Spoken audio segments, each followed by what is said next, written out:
in a manner that each of us exude the characteristic traits of ministers, and then we do what we have to do in a manner that does not bring disrepute to his government. And that is understandable. That is understandable. He always says to us, speak the truth. Because once you speak the truth, you can never, ever, ever be confronted with evidence to the contrary. Never. Once it is the truth. If I give you a date of birth, for example, that is wrong, it does not take a rocket scientist to rush to the registry of deeds and mortgages, no, to the registry of birth, and to get my birth certificate. And they will show you my date of birth. They will show you who my realistic parents are. All of those things are easily verifiable. So when you speak the truth, you cannot be confronted. You cannot be confronted with any degree of shame that what you say is not true. So this man has always asked us to speak the truth, because it's a crying shame that when you have an opposition leader like the one we currently have, he will say one thing tomorrow and you will find a clip. You must find a clip where he contradicted himself on a previous occasion. If not contradict, but about 3 or 4 times. So our Prime Minister, I want to applaud you for instilling those qualities in us. I want to applaud you. Speak the truth and forget the noises. Forget the noises. Remain focused and keep your eyes on the prize. The words of Philip J. Pierre to his cabinet members. Speak the truth, remain focused, and keep your eyes on the prize. And I will tell you this, none of you can sidetrack me. None of you. None of you can sidetrack me. As I say, I pride myself on speaking the truth. You see, folks, once you lie, you can quickly be embarrassed with the truth. When the truth is placed in front of you, you ask, didn't you see this and that? And there are probably recordings, many of them. You remember you said the price of gas just so. I never said that. You said so earlier, seconds before. There's a $2 billion investment, though I never said that. The recordings are there. And so the only person whom I know that there are replete examples of documentary evidence to contradict what he says is Alan Shasley. I dare anybody to challenge me on anything I've said and say it's untrue. You know? And I pride myself on that. We have just started. We're already at 1.5. It is because they call it colloquially showing receipts. And I do if I have to. I do if I have to. But I will not come in the studio and lie on anybody. No, I will not do it. Because I will not, in the face of evidence to the contrary, come here to contradict myself.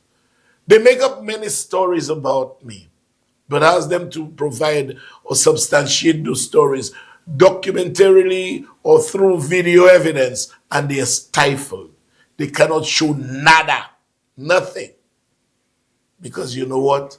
Those are manufactured stories, manufactured. Now, I will not go into the merits or demerits of Guy Joseph's association with a 12-year-old child. I'm not getting into the merits or demerits.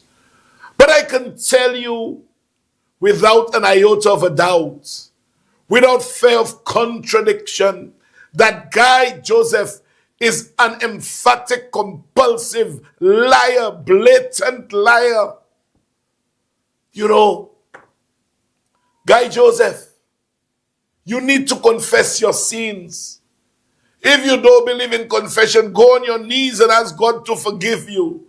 Although I know you will not have the temporal resources to do so. Because your sins are so plentiful, it might take you a week to confess. But Guy, you are a liar of the highest order. When you are someone, you are seen by hundreds, if not thousands of people. You open your mouth and say you were not there, Guy Joseph. You say you were not there. Folks, I want you to listen to two clips very quickly.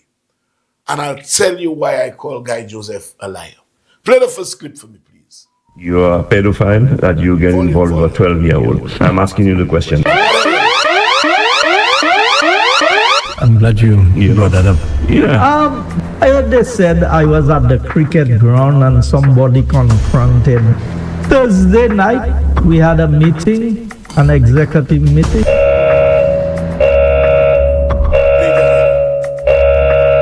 I want to ask you the direct question. I want a definitive answer. What I'm hearing, I'm sure Andrea says it too, is that you are a pedophile, that you get involved with a 12-year-old. I'm asking you the question, is that true?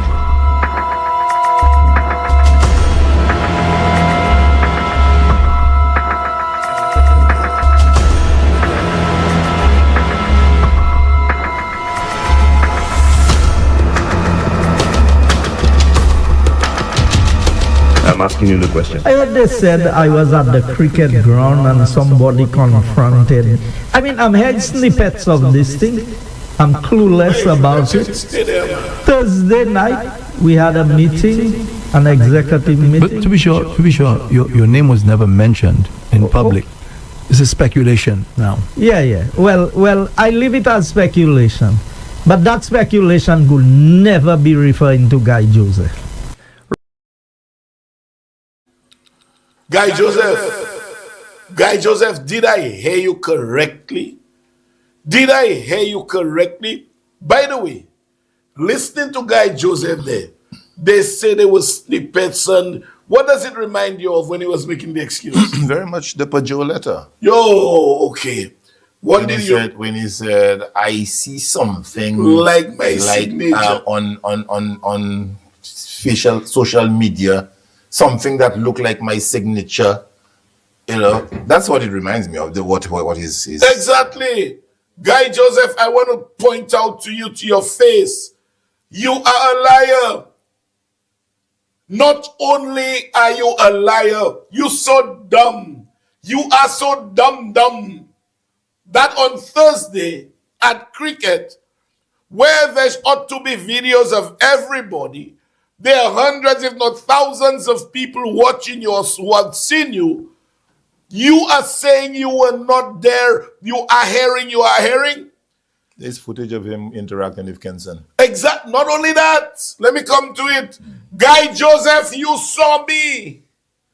I was less than 3 feet away from you. I did not have the show on that Thursday because I said I want to go cricket. And just then, myself, Daniel, and Dexter were walking out. I saw and heard Pius quarreling with Guy. I think either FL Butt or FL Dread James was there as well. There were police officers there. And Pius said, I hate that man. So I said, who's that man you hate? Look, mate, Guy Joseph, I was very close to Guy. And all the time he's saying that Guy, that's all he. You were just grinning. The man said he hated you. So I then asked Pius, is it for your 13-year-old daughter? He said, no, she was 12. You know, I was there. Daniel Thomas was there. Dexter James was there. There were police officers there. Guy said he was at a meeting. Guy, why are you lying so much? The man said emphatically, I hate you. You know, he said so. And rather than at least telling the police officers, ask that man to stop because he's telling lies. Those are fibs. That never happened. All you did was grin your teeth. You know, all you did was grin your teeth.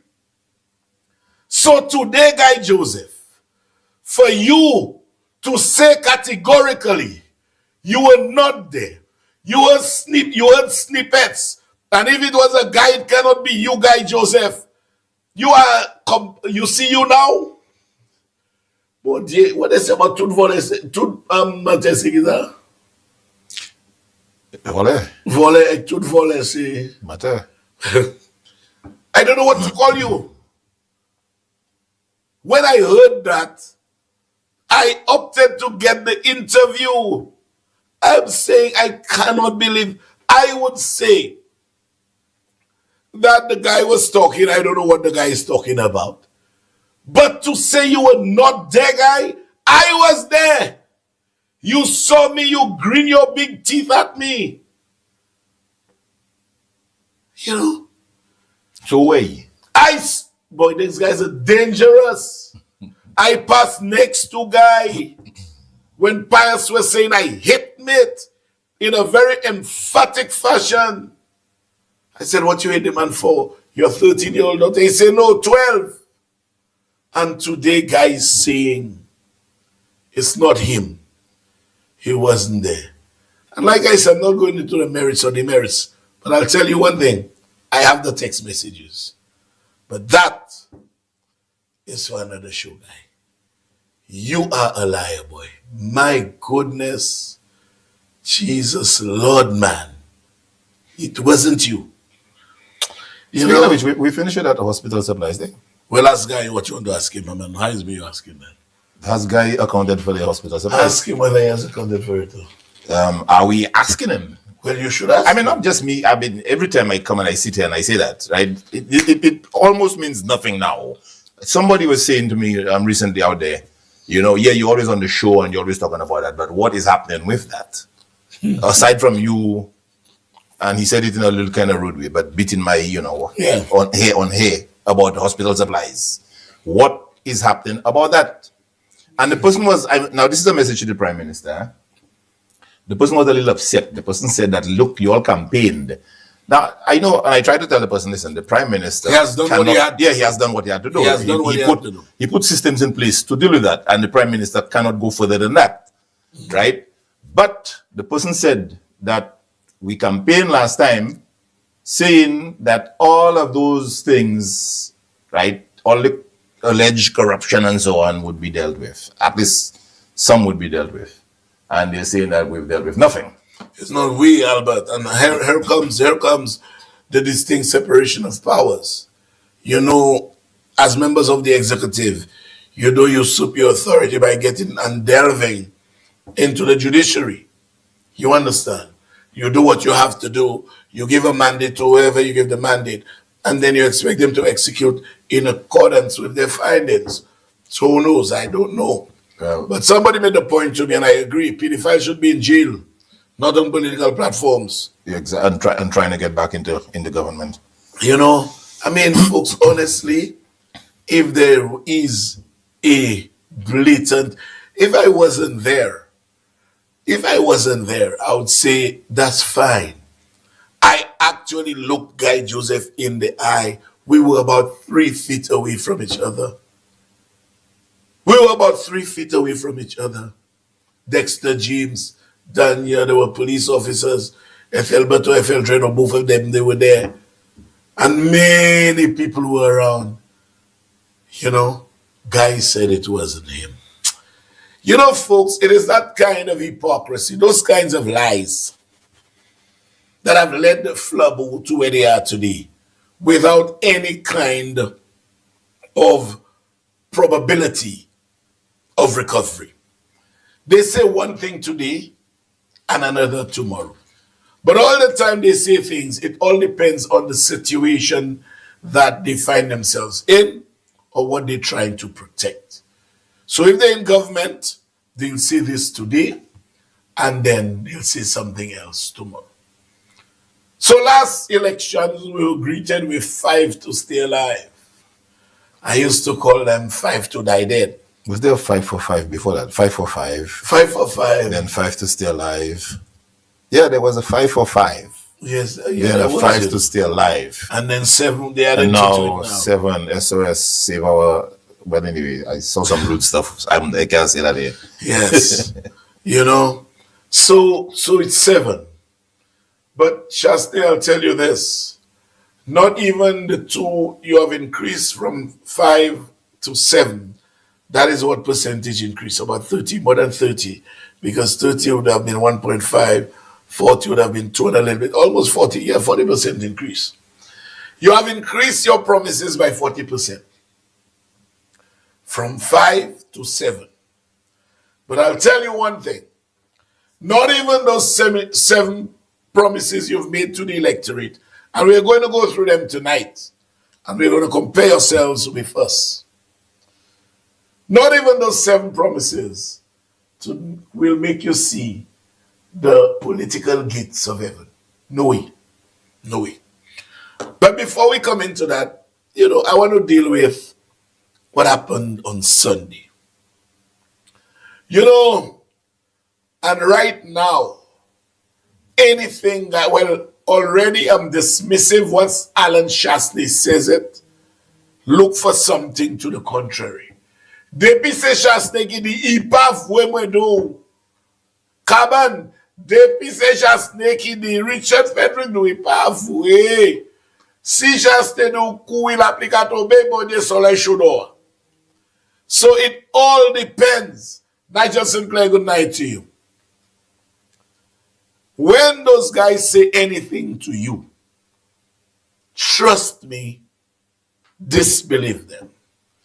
Because, Guy Joseph said that on Sunday, there were thousands and thousands of people at the disaster they had in Miku. At the disaster they had in Miku. Guy Joseph, I'll tell you this, and folks, one thing I never do it. I never just repeat what people see. Because I'll tell you something. A drone was specifically dispatched to go and cover the crowd. A drone, because you see, with cameras, you could take shots at an angle, put the camera, flip it, take it at an angle, cover some heads at the front, so it depends their heads at the back, and make it look more grandiose than it actually is. But with a drone shot from the air, nobody can fool you with that. And right now, when you tell me something, I need empirical evidence and substantiation. So, folks, let me show you what the drone picked up when it was dispatched at a time when the activity was supposed to have been at a hype. It probably was about 7:05. It was about 7:05 when the drone picked up those shots, when obviously that was, the meeting was at its peak. Could you show the drone shots to me, please?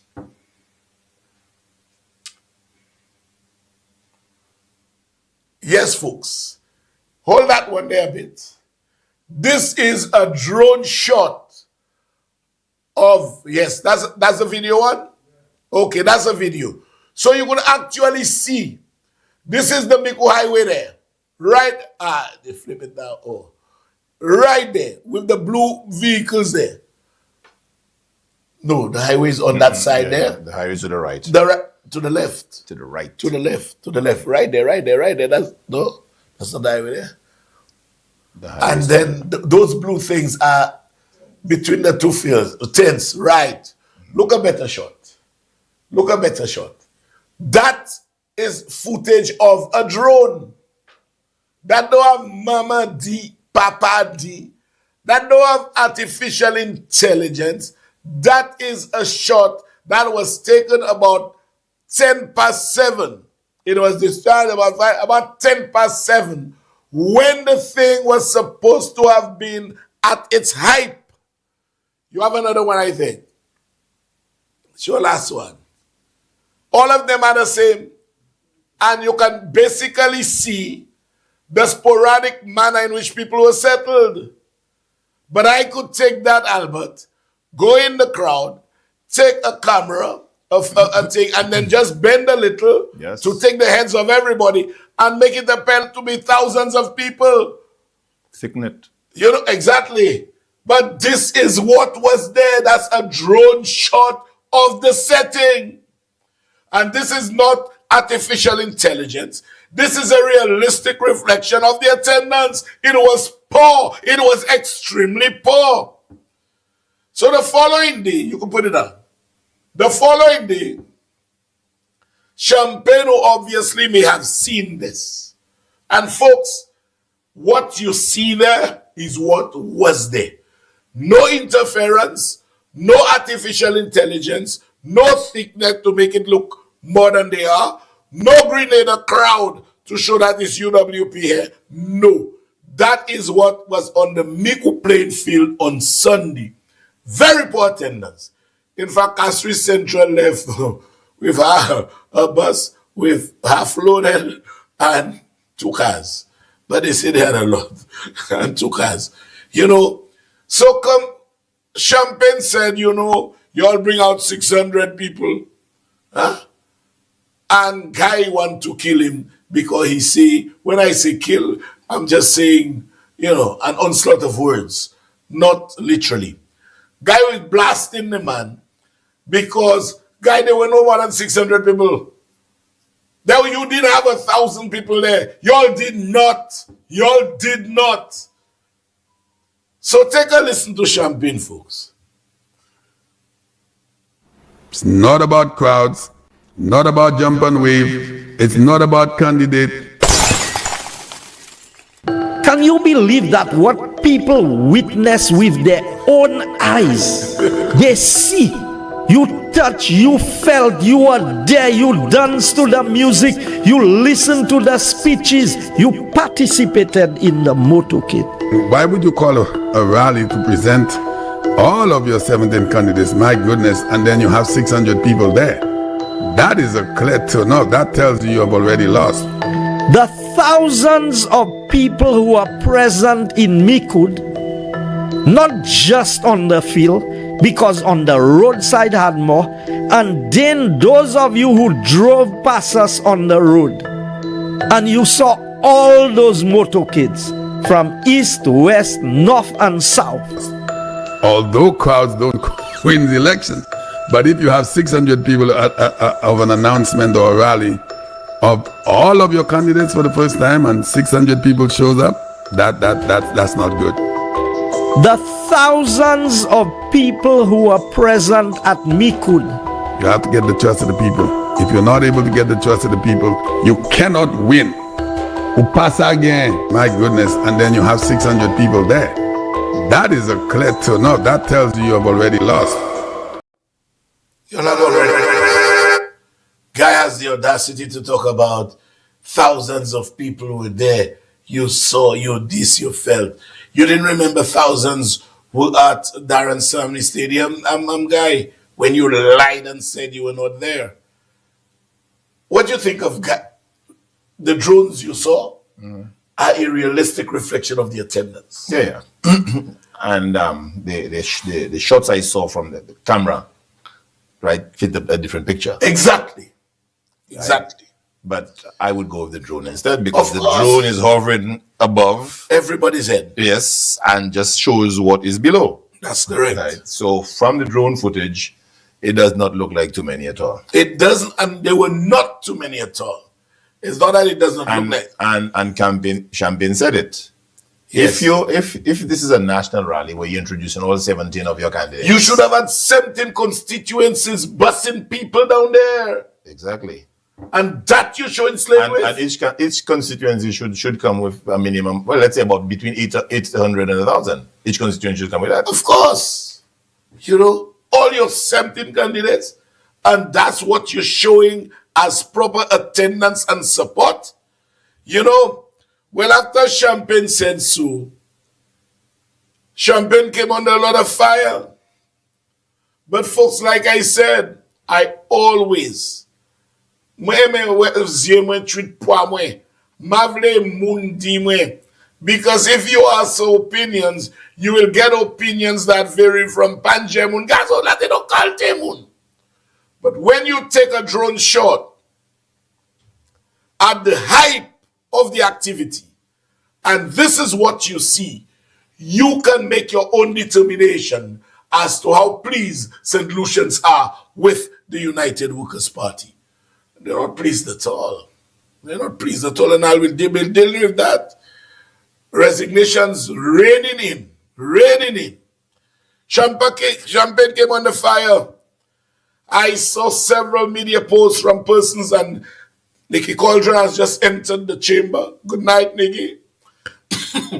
Several posts of media posts of persons who are affiliated with the United Workers' Party saying that Champagne crossed the line.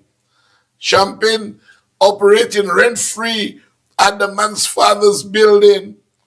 And only when the air condition was whatever he had to fix, he doesn't pay you. Oh, Lord, a lot of stuff. All because Champagne spoke the truth. So the thing is, if you are in Flabo, once the truth does not fit Flabo's narrative, you have to swallow it. Once it is not in their interest, even if it is the truth, it's reality, you have to swallow it. And that takes me to the Labour Party's selection of the candidate for Babono. You know, first I must tell you this, folks. And Albert can concur, he will concur, because it's in the laws that we all have the entrenched right that is stipulated in our Constitution. It's a fundamental right of each and every citizen of this country that you have the freedom of association. Why do we castigate anybody? Why do we chastise them? Why do we want to come down on them? Because they say they no longer want to associate with a man or a group of men. Why? Everybody knows from day one, I said I will not follow Shaste, although they say Shaste. Everybody knows that. When they were having the election of a leader in Marigot, that Saturday, Rick Wen can attest to that. I took the front page and it went through the center spread, Richard is for king. And I gave several reasons why Shaste should never be placed at the helm of this country. I spoke of marriage, of political and economic power. And we saw a manifestation of it when Shaste rented offices from himself and his father. We saw it. I warned against it, but nobody listened. Nobody listened. You know? And I said, I will never ever associate with Shaste. I will not. My only difficulty is that when a politician runs on a ticket, if you run on a UWP ticket or you run on a Labour ticket, people voted for you because of the ticket on which you run. If you take the trust that they repose in you, and after the election, you swing and go on the other side, that should be made a criminal offense, punishable by death, treason. That is the only difficulty I have. But when a man shows slate before an election, everybody knew I would not associate with Flabo. Everybody knew Stephenson King had severed his ties with Flabo before the elections. He didn't take Flabo's vote and go to the Labour Party government. He didn't do that. He did not do like Snack. He presented himself as he is today.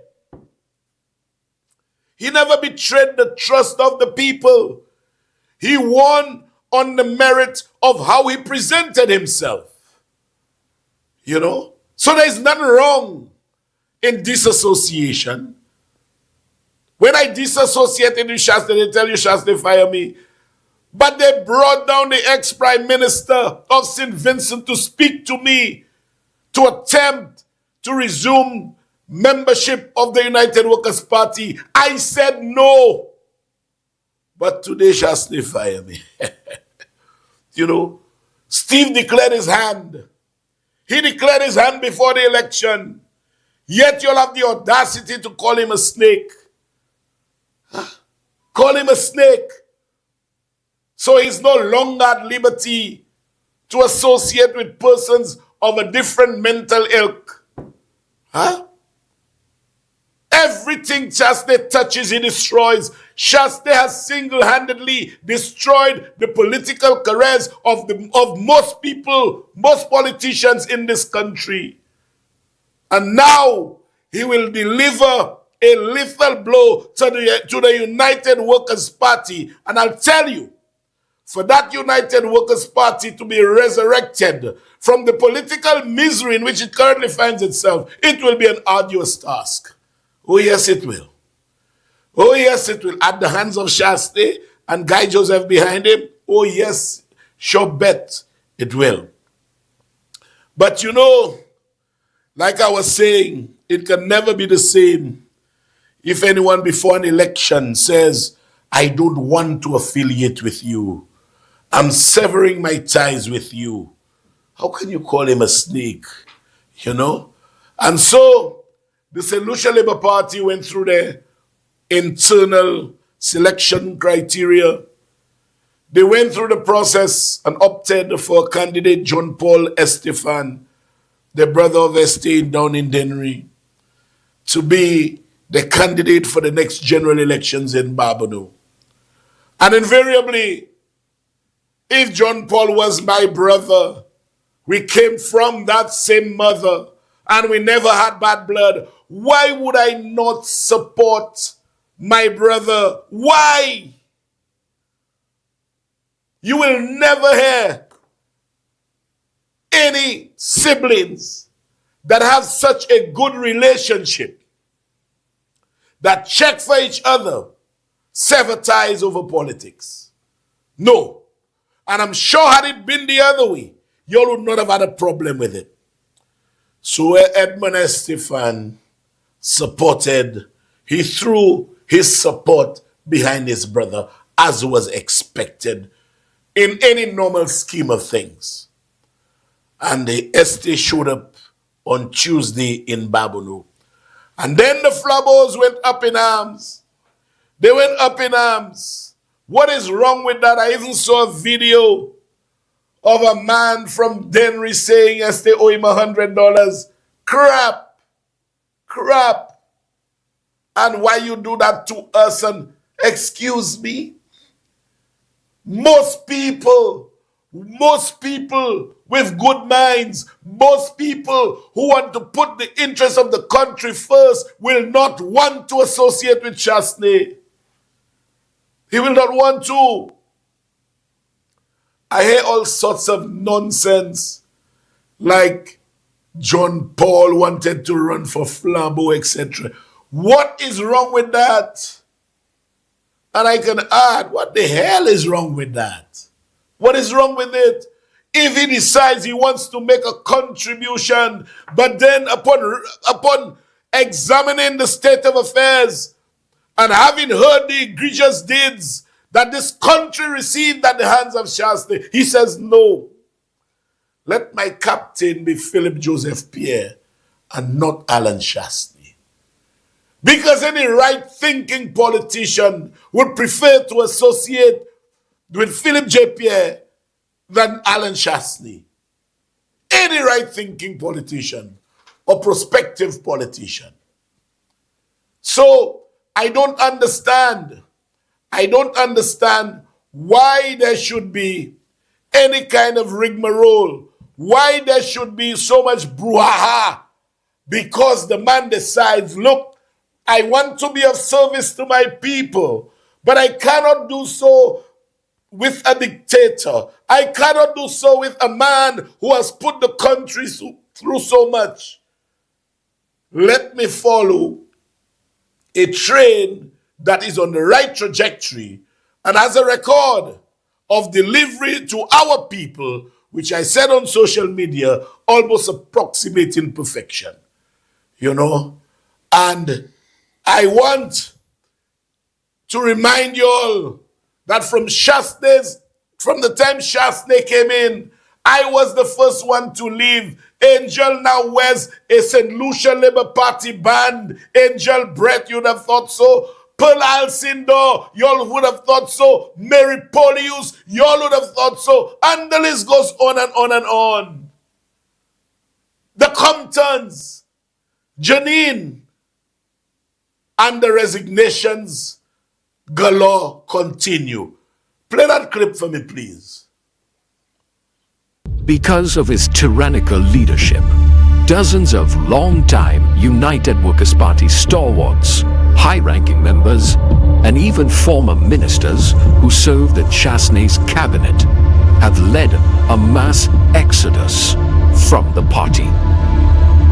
Since its crushing defeat in 2021, the UWP has faced a wave of resignations from senior members. Like an obedient servant, Daryl Prudent, handpicked by Chasney to serve as chairman of the UWP, bent the rules and broke convention to allow Chasney to assemble his team of yes men. Ladies and gentlemen, we don't want, and I want you to take me serious, we don't want to saddle Alan Chasney with no one that don't want to work with Alan Chasney.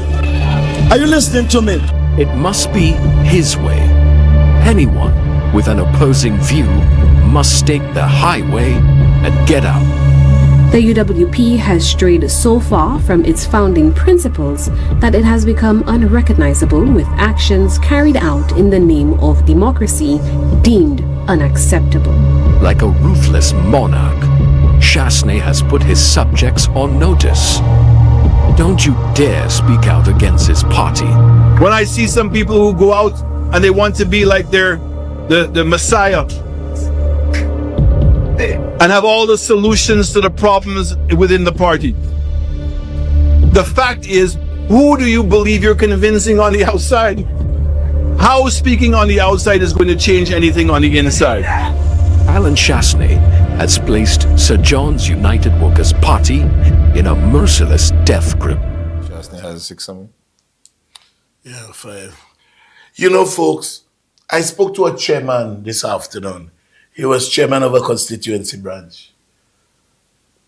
And he said to me, Richard, about 6 of us, former chairpersons of relevant, we will converge on Deriso.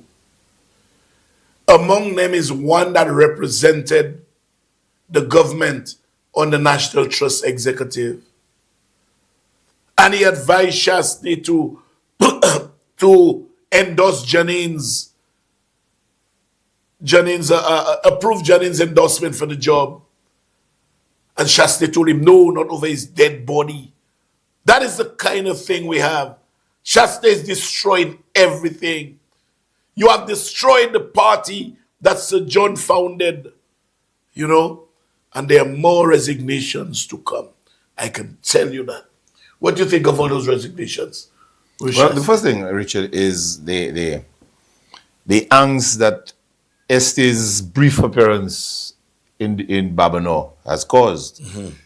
But they should remember that the man who is considered the founding father of the UWP, Sir John, was Labour.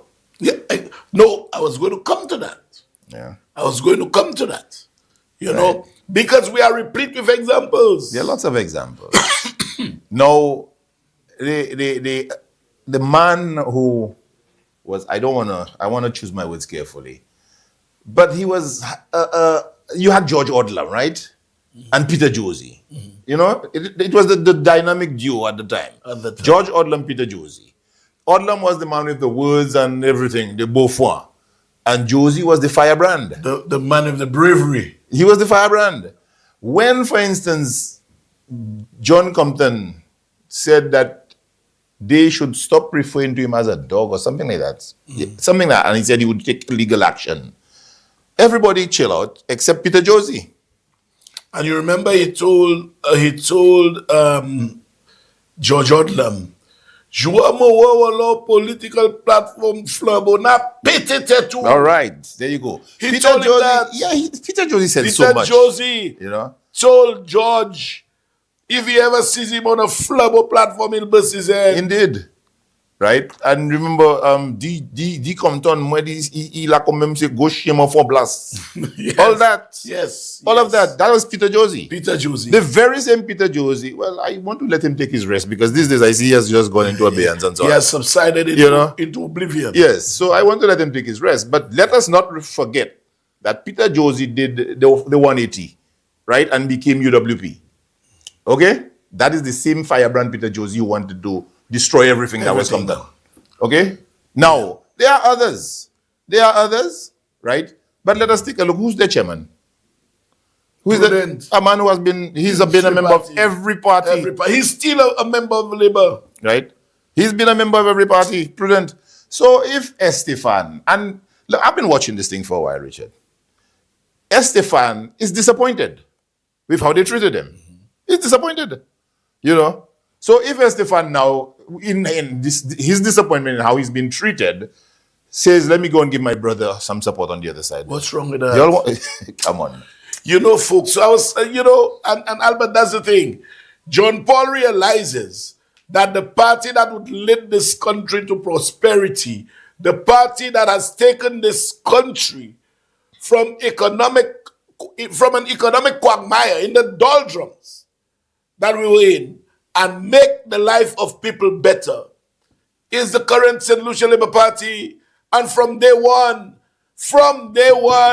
I said I am not following Shasta. When they interviewed me, and you all heard it, I played the clip. When they tell you Shasta fire me. The man was not even elected leader yet. I said I will not follow this one, and I hope he's joking. And then I left. I never went to meeting. I never went to anything to do with meet. Wrote me a letter, come to meeting or else we will have to expel you. I said, go ahead and expel me. Before they do that, they brought James Mitchell, But you all are talking about firing me.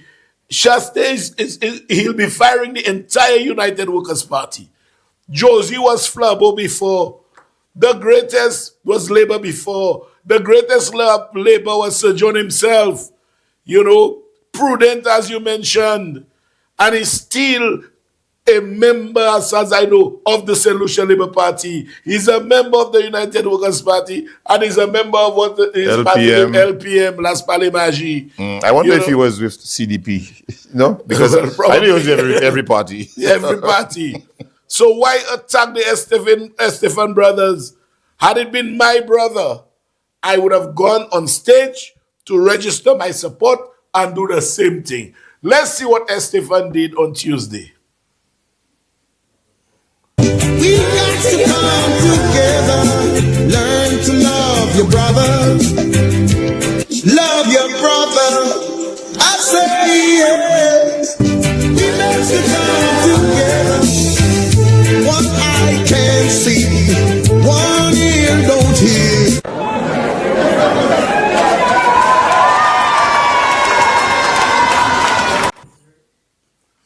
All right, I was just informed that Prudent was expelled from the St. Lucia Labour Party last year. I don't know how true it is. I don't attest to the veracity of this, but my source is quite credible. And Nigel St. Clair, you expect me to listen to a voice message whilst I'm in studio? That's very smart of you. That's very, very smart of you. So what do you think of the onslaught on the Estefan brothers, man? Well, listen, Richard, Estefan and I, there's a name we call each other, That's just between us and nobody else knows what's going on. No, I want to know. We're not telling anybody. Just tell me. I won't tell anybody. You'll ask him. When I see him, I say, hey, the great. And he says, hey, the great. That's how we refer, Now, the great, let me address you there. Boy, you're looking good in red, trust me. You're looking good in red. Much better than me. How many times I've been told so, Albert?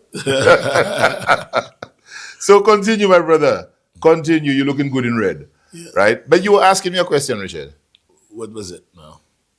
Jog my memory, as we normally do when a witness is on the witness stand. What is it? Anyway, moving right along. But Richard, the Estefan showing up there, right, to show up his brother, to show his brother support, right, that is good. It is indeed. It is good, right? Now, I don't want to look on the other side with the brotherly love thing on the other side. Let me just leave that for now. You know, let us deal with the brotherly love on our side. Right? It is good that Estefan goes up there and shows support for his brother. Of course. Right? That alone, right? There are people who lay a lot of store in something like that. That his brother is supporting him, you know, and the brother came all over to show support and everything. That is good, man. That is good. Yeah, man. Yeah. So, but you know, folks, what baffles me? If someone says, if I come on this show and I say, my police sources give me, you know how much lambasting I would get? We have to go for a break. Stay tuned, we'll be right back. We have a lot in store for you.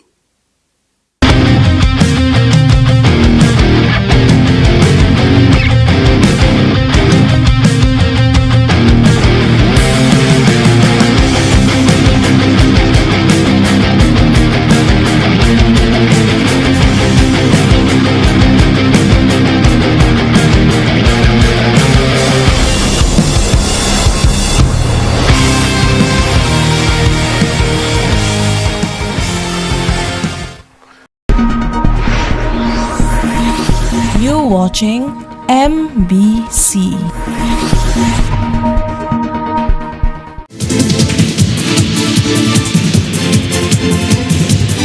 The winning numbers for the evening draw of Thursday, 11th September 2025 were tic-tac-toe, 7, 8, 9, 10, 11, 14, 17. Big 4, 8, 6, 4, 3. Big 4 multi-X FP. Pick 2, 5, 9. Pick 2 multi-X FP. 1 off, 1, 6, 4. Lucky 3, 3, 9, 0. Lucky 3 multi-X 2X.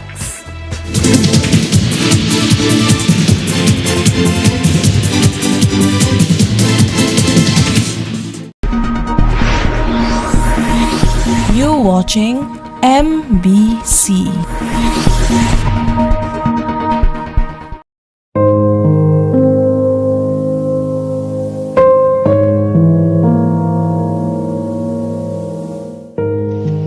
My name is Martina.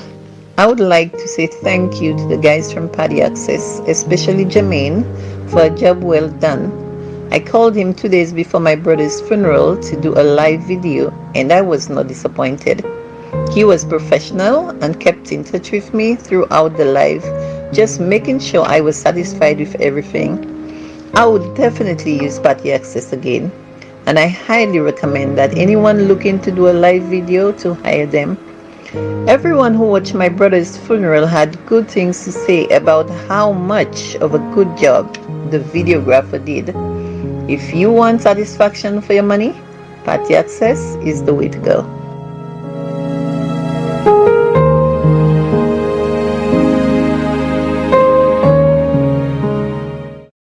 McDowell's Supplements, an effective way to ensure you and your loved ones are getting the daily recommended intake of essential vitamins, minerals, and other important nutrients necessary for optimal health. Naturally, we carry an array of health and wellness supplements. McDowell's Immune Booster enhances your body's defense to fight colds and flu, boosts your immune system, prevents viruses and other airborne diseases. McDowell's Colon Cleanser prevents constipation, helps in removing toxins from the colon, detoxifies the body, and regulates your bowel movements. McDowell's Prostate Health prevent the enlargement of the prostate, improve urinary negation and reduce frequent urination, especially at night. Moringa oleifera capsules are rich in minerals like calcium, potassium, zinc, magnesium, iron, and copper. Vitamins like beta-carotene of vitamin A, vitamin B such as folic acid, pyridoxine, and nicotinic acid, vitamin C, D, and E. McDowell's Potassium Complex, used for treating and preventing low potassium levels, high blood pressure, preventing stroke, and aid in weight loss. McDowell's Triple Magnesium relaxes the muscles, relieves cramps and helps to control high blood pressure, improves sleep, and can calm the nerves. Magnesium is very important for the normal functioning of cells, nerves, muscles, bones, and the heart.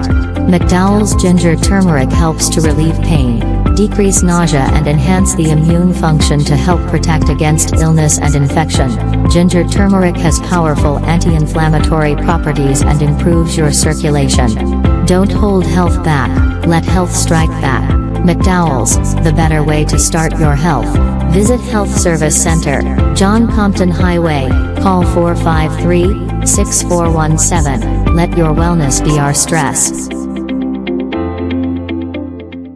It is well known that diseases like diabetes, high blood pressure, and other illnesses may restrict blood flow, which can lead to impotence and erectile dysfunction.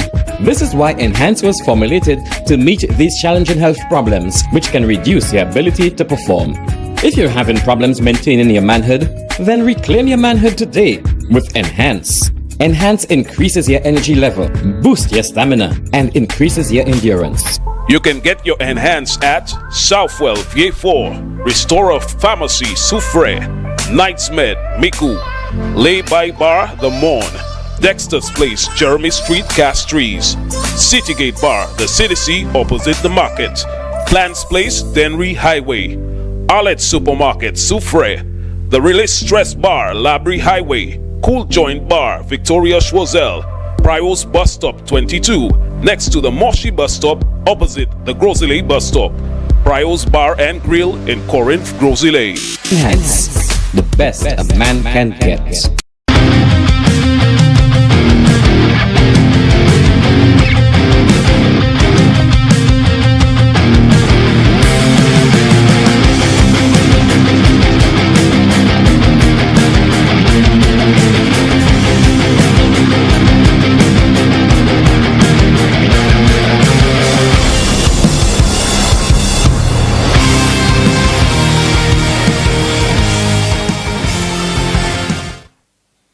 Thanks for staying tuned.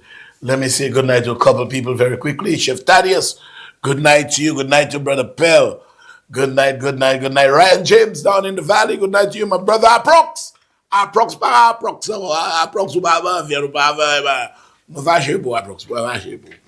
Skinny. Folks, yeah, man, I forget to big up Skinny, our chicken, our fish, and that's the best you can get around town, you know. Skinny is a lawful, a loyal server to the people of Castries and the immediate environment. So let's patronize Skinny, man. He brought me some fish there tonight. I had a little piece. I will be having some more probably a little later. But Skinny, good night to you. And thanks for the contribution you make to Can I Help You. So folks, when you want something to eat, please go down by the market. Skinny is right there.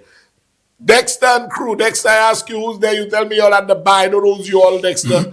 You told me you're at the bar watching. Well, I know Darren must be there. Roll must be there. Menassas must be there.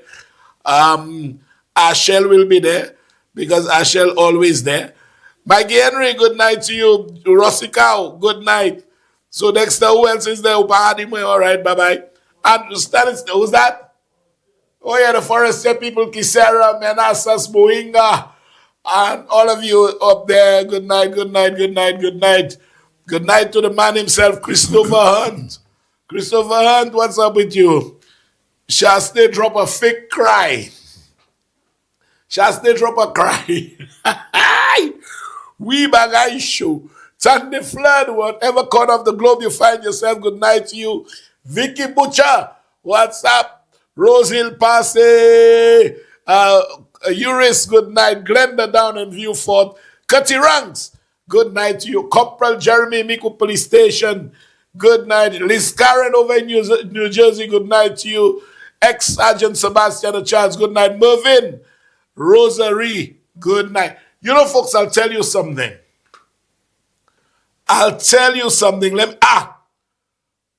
Good. Can you zoom on my phone?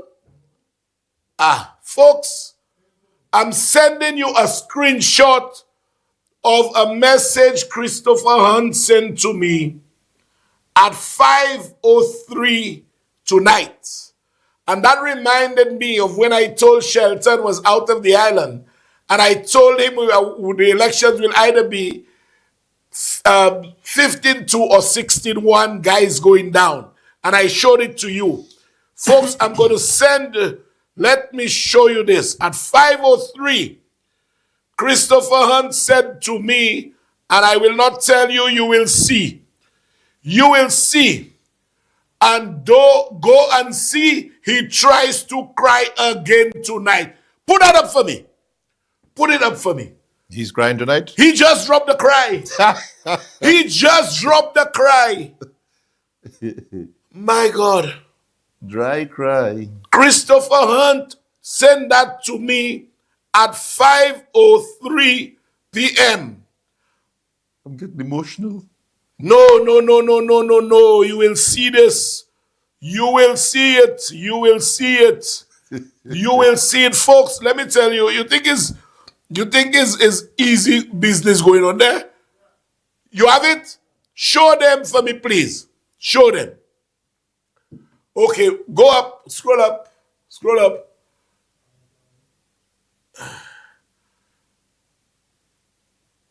Shasney's feeling leadership again. All right. I want y'all to see it. He's going on air to beg. Look, stop there. At 5:03, don't go and see. He tries to cry again tonight.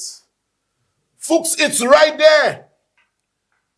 And I said when a Thursday comes, they bazudi. Look it right there, and Christopher Hunt just informs me that Shasta was crying. Wait. Boy, Chris, our meme. Reality. Yes. The man has a right to cry. Yes. Okay? They say he's a visionary. Let me tell you what the visionary means. He see the defeat coming. Shanda Harak Singh. We'll beat him. He's going to beat that man. Let me tell you tonight. I'm putting a money on that. Tonight, the discussion I had with one of the chairpersons of one of the constituency branches, I was told that about 6 or 7 of them are coming together and they will launch in Miku South. Let me tell you something, Richard. I said it weeks ago that Shanda is going to beat him. Somebody told me, nah, you're mad. And so I said, look, I'm putting my money where my mouth is. I'm putting some money on it. Shanda is going to beat him. Right? Lisa is going to get rid of the guy. Oh, yeah. Right? As a Lisa. Yeah, she's going to get rid of the guy. So, guy, Ufini, Lisa will get rid of you. But by the way, Lisa's luncheon is next Sunday, but I'll have a more comprehensive notification next week, Thursday. We're converging on Castries Southeast next Sunday. Okay. So next Thursday, we'll go into it. Yeah, but seriously, man, listen, I have an interest in what's going on in Miku South. You know? Alan Chasney, the doctor, she's used to lancing carbuncles. She's used to doing that kind of thing. That's a simple procedure for her. Both Guy and Chasney will once and for all leave the political landscape of this country. Yeah. The doctor will lance that carbuncle of our body politic. I bet my bottom. So, listen, I want to see the crying, Yes. Well, Chris, you know the drill. Can you imagine, folks, had I said it to you, you'd not believe it. But I've always told you all whatever I say, I can prove. Because Chris and I, when I'm writing, I get my resource persons to send me the relevant clips and whatever. I called him. He said, I'm driving. I'll call you back. And I'm writing. I don't want to waste too much time. He said, yeah, that man going on TV. And don't think that he's going to cry. And the man cried. Oh, Lord, boy, let me tell you all, you think it easy? And with Estefan, with John Paul Estefan, wasn't only Edmund Estefan. His brother, Andy Daniel, was there. 3 brothers. One was a minister. One was Speaker of the House under Chasney. It's a crying shame that they both have found comfort in the St. Lucia Labour Party. It tells you, it speaks voluminously about that type of leadership. You know, politics is an all-embracing thing. And people blow, he fired that one, he fired that one. He can fire Koi. You don't understand when you do those things, when you put people through hardship, the multiplier effect comes bashing at you tenfold. Tenfold. And so I was pleased to have seen Andy Daniel there. You all remember the Andy Daniel? When he said, Mr. Prime Minister, can you please withdraw? I'm not going to withdraw. Do what you want. You know, Richard, with every respect to Claudius Francis and all speakers, right? Back in the day of St. Clair Daniel, that man had that voice. The next person who had the voice was Andy Daniel. Oh, yeah. Yes, Andy Daniel had the voice, you know. Mr. Prime Minister, you cannot say that, Mr. Prime Minister. Do what you want. But let's get serious, Richard. This man, this egotistical man, Alan Chasney, first of all, you gave, goodness me, she's going to kill me. I'm having a brain moment. The speaker before Andy Daniel. Theodore. Yeah, yes, Leon Theodore. Leon Theodore. The man gave Leon Theodore a warm time. But Leon Theodore had to leave the chamber on an ambulance. Yes. You know, what's wrong with this man? That you, as the speaker, who is supposed to control the house, you feel that you are in control of the house, right? And you're going to give the speaker that warm time that she had to leave. Then, okay, in comes Andy Daniel, you bring him in. And you're going to give him an even warmer time.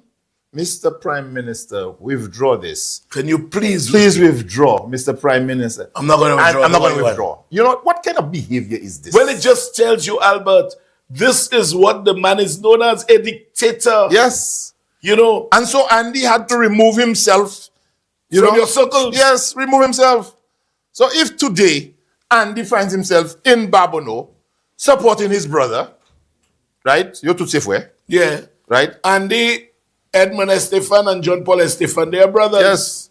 And they are other brothers too. They are other brothers. They are other brothers. So be careful, huh? So you do that to the man Chasney. Well, just now they'll attack Andy, but none of the flabbos will be bold enough to tell Chasney the way you treated Andy was wrong. Of course it was wrong. Tell him that. Stand up to him and let him know that his conduct in the house was not parliamentary. It was not palatable, and it was inundated with disrespect for the man who has control of the chamber. You know, do what you want. Because I'm Prime Minister. You didn't realize that your prime ministerial days would have come to an end. And that is why you are the person who served the longest in any one term in the history of prime ministers of this country. And still, you wanted the period elongated. Notwithstanding the dictates of the Constitution, you wanted 2 more years because COVID hindered you. And you had even secured the services of all law firms in England to extend your tenure as Prime Minister. But the good Lord is good. He is good. Nowhere in the world they extended the electoral period, but you wanted it extended here. But you see, I'll tell you all something, folks. Chasney and his clan, once the narrative does not fit them, they just believe they can attack you. Look how Chasney came in, folks. Chasney came in, and Chasney stopped so many projects that had already begun. He stopped the projects not realizing that he was actually affecting the people of this country. The people of this country were the ones he was hurting. And that's why Preville said his own candidate called him reckless. Chasney stopped so many projects. The construction, he either stopped or stalled the construction of the Northern Divisional Police Headquarters. The first thing he did was Soufre. Yes, I have Soufre as well. the Northern Divisional Police Headquarters, the Soufre Square, the Labrie Market, the airport, the Larichus Wellness Center, the administrative building in Vieux-Fort, and the list goes on and on and on. Why shall they stop them? Because this dictator believes I'm prime minister, and whatever is executed must be my brainchild. But folks, I'll tell you something. I suspect he'll have a difficulty with his candidate from Miku, because quite rightly, although we know that he cannot be Jeremiah, he took the high ground and praised the work that the government, that Jeremiah and by extension the government is doing. And he said, if he wins, he vows to continue the work. I must say that is commendable of him, even if he will not win. Just take a listen to him. We're at the site of the Patience Water Supply Redevelopment Project, and I just came to see what was happening, as someone who is interested in representing this constituency. I'm very pleased with what I see. I think the work is going on quite fine. I attended the community town hall meeting to discuss this project. It's been a while in the making. I commend WASCO and want to thank the CARICOM Development Fund for investing in our constituency. We look forward to improved water supply services to the constituency. Be rest assured that when the election is called, and I do win the election, no project in Miku North is going to come to a halt. Everything is going to continue in the best interest of the people. I want to also commend the ongoing works on the Set Maui Loba Ring Road. I drove all the way up. I see that the drainage works are coming along quite nicely on both ends of this very important stretch of road, this very important link road. And I see the contractors all engaged, happy to see that. And no matter what happens in the next couple of weeks, no one should fear losing their jobs or contracts. Everything that is happening now will continue. I do wish it happened sooner, but we understand that not everything can happen at the same time. Not everything can happen in 1 year. And I commend the work that is taking place in my constituency. Hold on, Albert. Before you say anything, Miguel Fevre, you made me laugh. Even mad people can be lucid for 10 seconds. Miguel Fevre is how bad they've gone. Your shortness gets into you, you're behaving too ferocious. But that's the same man who said nothing is done in his constituency. But that's another show. Can you imagine Shasta Heinmet? According to Uriah Cruz, look the fire another ways. The man say he compliments the work going on there. He didn't say compliment Jeremiah, but he likes the work, and rest assured, all work will continue. Albert, over to you. I think he didn't read the manual.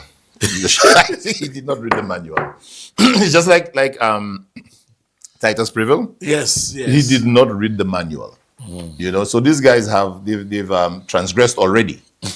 But I wanted to ask you a question, Richard. Yes, go ahead. And it's based on something you mentioned earlier, all the stoppages, right? I want you to answer a question. Yes, sure. Can the Prime Minister, Philip J. Pierre, show up on a project, right, and say, stop it? Can he do that? Can he show up on a project and say, stop work? Can the Prime Minister do that? There's a difference, Albert, between what one is able to do and what one will not do. Okay? You are able to... Can the Prime Minister, legally I'm talking about you? No, legally no. Can the Prime Minister legally show up on a project and say stop work? You ask a different question. No. Precisely. And one of the things I'm going to do, Albert, is to put the list of damages that this Pierre administration has had to pay by virtue of those kinds of egregious deeds, dismissals, stoppages, breach of contract at the hands of Shasta. No, Richard, I have said. Many. Because, like I said, the first project he stopped was the Soufre Square, right? Mark Hennicott. And I have said to Mark Hennicott, what happened? You didn't have any pieces of 2x4 lying around to tell this man get off your project. Yeah, he was supposed to. You know? He was not supposed to enter. This man would have come on my project and say, stop, man, he pick up a piece of 2x4 and tell you, let me tell you something, fella. Get off my project, please. Right? And I'm not going to tell you twice. You know? And then he goes to Vieux-Fort, stop. Yeah. Who you think you are? You know. Who you think? I am not working for you. Your name is on no document. You know that I have to sign. I have a contractual obligation with the government. Exactly. You are not the government. And you come in on my project and say, stop. I'll say, listen, what's the song from Denry? Move. But Albert, you asked me a question in a kind of rhetorical way, because you asked me whether you can do that. And then when you realized there was a fundamental flaw in your question, I had to you had to add the word legally. Legally. Because, I mean, that's exactly what Shasta did. You just showing up on people project and stop this, stop that. But how would I tell you move, man? I will pick up a piece of 2x4 and tell you move. You know? But that is Shasta for you. That is Shasta. Now, you know, Mr. Norbert, the question is, if you are the opponent of Jeremiah and you can praise the work being done there now, people hear you praising the work of the current candidate and by extension the government, what justification would there be to change the candidate or change the government? If a candidate receives that kind of endorsement at the hands of his opponent, it is just like when Riquen forced Timothy Polio to say Richard Frederick is the hardest working parliamentarian or politician that ever walked this country. Okay? When you get that endorsement from your opponent, how can you ask people to change that opponent? They can't do that. They cannot do that, but I must commend you for being honest. Yeah, You're being honest. His social conscience, you know. At least you have a social conscience, but I don't think that will augur well for your longevity in the United Workers' Party, as long as Shasta is at the helm. You don't bring conscience to Shasta. You know? Don't bring that to Shasta. You know, conscience and Shasta, those two don't run in the same channel at all. Because Flabo has a culture of telling lies, spreading rumors, spreading mis and disinformation to create anxiety and fear among the people.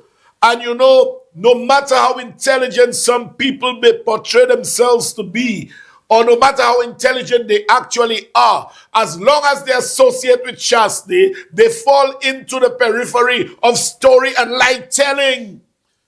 You know, when somebody could actually come on television and just spew they sell 60,000 passports without an iota of evidence, without a piece of paper extracted from the internet or anywhere in substantiation, but just ask people to accept, I say 60,000 because that's what Martinez said, that's what I repeat. And we extrapolated and this and that. And the minions are running with it, you know. And everybody's running with it. Yeah. Whether billions of dollars. You know, that reminds me of my grandmother. There was a joke on my grandmother. You know, I'm divulging a bit, but, you know, we have a lot in stock still. My grandmother used to be, when Eddie Gasto, much younger than her, she would come into Eddie Gasto's shop. And she would say, when the place full of people, Eddie Gasto, moi vle sek liv la moui. So Eddie Gaston said, tout moun, bay mali jele. My grandmother, bay la vle sek liv la moui. When they pull up the box of saltfish and they put it on there, oh, can't live la moui. Oh, can't live la moui. Yes, what they took it to the front. That's correct. You know, and when you hear people like Tommy Descatts, I have now labeled you as an incredible source. You have just drunk Shasta's juice and you begin to spew garbage. Anything I say, I can substantiate. I've always told you all, I do research. It takes me a day and a half to write for this show. I start on a Wednesday and I finish a Thursday because I don't come here with disinformation or misinformation. So I was actually surprised when I heard a so-called intelligent man like this man saying St. Lucia has the highest murder rate in the world. Play that clip. Let's listen to Tommy Descatts. Hopefully we all hear him right. So now that under this Philip JP administration, St. Lucia now has the dubious reputation of having the highest incidence of homicide in the world.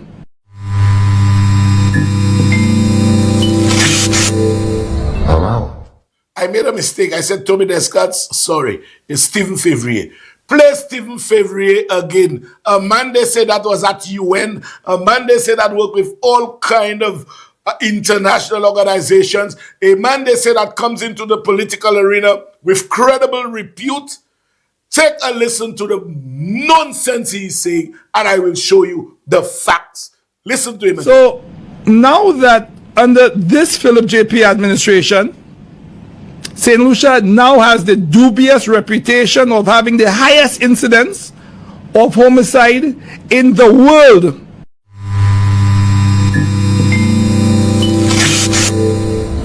Can you imagine? Now, when you speak to a gullible audience, when you speak to people who don't know better, when you speak to people who cannot punch a button and do research, anything anybody asks me, I Google it.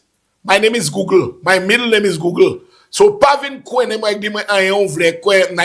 now, look at the facts. He said the highest homicide rate in the world. Look at the fact. Show them that, okay, good. This is an article from the BBC. BBC. There's a date up there to the left, to the right. Could you tell me the date there, please? I want the date. All right. Scroll right up for me. But it will give you the statistics for 2024. Good. Good. 2025 is not done yet. Estimated homicide rate in the Caribbean. In the Caribbean. Turks and Caicos, St. Kitts Nevis, St. Vincent and Grenadines, Trinidad and Tobago, and then St. Lucia. We are not even the highest in the Caribbean, but he says we are the highest in the world. And that's per capita. He says we are the highest in the world. We are not even the highest in the Caribbean, but the man says, I'm Stephen Fevrier. I've waited. I wanted to change that surname Fevrier of yours. But Stephen Fevrier, go do your research. It just tells that you just spew out garbage. You do no research. You should be fearful of contradiction, especially when you have a man like Richard Frederick on air who does his research. Who does his research? You know, what are you talking about? Highest rate of homicide in the world. Scaremongering. Those tactics no longer work because we have at our disposal tools, ammunition, devices that can give us contemporaneous information. Stop it. Stop the lies, man. Albert. Richard, you know, you responded to what he wanted to say, not what he actually said. Right? He said, we have the highest incidence of murder in the world. Now, I know he wanted to say, he wanted to say the rate, you know, which is what you responded to. But he said highest incidence of murder, which is, that's basically we counted 1, 2, 3, 4, 5. It's even more than. No, well, I don't think he wanted to say that. You know, what he said is not what he wanted to mean. Yeah, well, right? well, I don't care what he meant. But the bottom line is he was wrong anyway. Exactly. Right? He didn't do his research. You do it like you're fishing for a way out for the man. No, not fishing for a way out, because what he said is actually, if we have to take what he said literally, it's more egregious. Yes. Right? Yes, because he's essentially saying that he says St. Lucia basically, if you look at Chicago and wherever and so on, we have more murders than these people numerically. Yes. But that's not what he wanted to say. He wanted to speak of per capita and all of that, right? And he was, as you've shown, he was wrong. But if you talk about the greatest homicides, Jamaica has many more than us. But per capita, Jamaica has millions of people. Right. We are just 180 something thousand. But it just shows, the bottom line is, it shows that those guys do no research. And they come to an unsuspecting public and spew their garbage as though that, you know, I'll tell you all something, folks. If you fact check what those guys say on a platform, 99% is untrue. 99% is untrue. Y'all are trying hard to destroy the reputation of St. Lucia, to burn down St. Lucia, and to rule over the ashes. You know, that is what y'all are doing. And sadly, there are people to contradict y'all with factual information, not just spewing garbage. Huh? And where you get that information from, I don't know. What's your source? You didn't quote a source. He cannot quote a source because it's simply not true. He cannot quote a source except when they cook for him, even fall in the sauce. You know, it is simply untrue. Now, folks, I want to move on because we have a lot of stuff, but I want to deal with a video I saw this morning about a voice for the voiceless and vendors, and you know, I heard a bit of nonsense over which I wasn't too pleased, to be honest. And I want to say this, folks. In every city, in every country you go, there are rules and regulations. If you don't want to comply by the rules, get out of the people's city, get out of the people's town. Because your deliberate desire to break rules and regulations demonstrates a certain degree of lawlessness on your part. Go to Martinique, park anywhere, go and vend anywhere. Go to London, park anywhere, go and vend anywhere. Go to New York, park anywhere, vend anywhere. Folks, there are rules and regulations by which all of us must comply. And you cannot disregard rules with total impunity. Folks, during 2016-2021, the last government, Alan Shastney's government, was seizing people's stuff left, right, and center. Even ground provisions, I witnessed that the police took from guys who were pushing in a cart. I saw that. On Mother's Day, on consecutive Mother's Days, those guys took the vending gear of persons who were vending and went to throw them away. Throw them away. I have given instructions, don't do that. Don't take away vendor stuff. We are not doing that. We permit vendors to sell in a more dignified way, in a more comfortable environment, in areas designated for vending.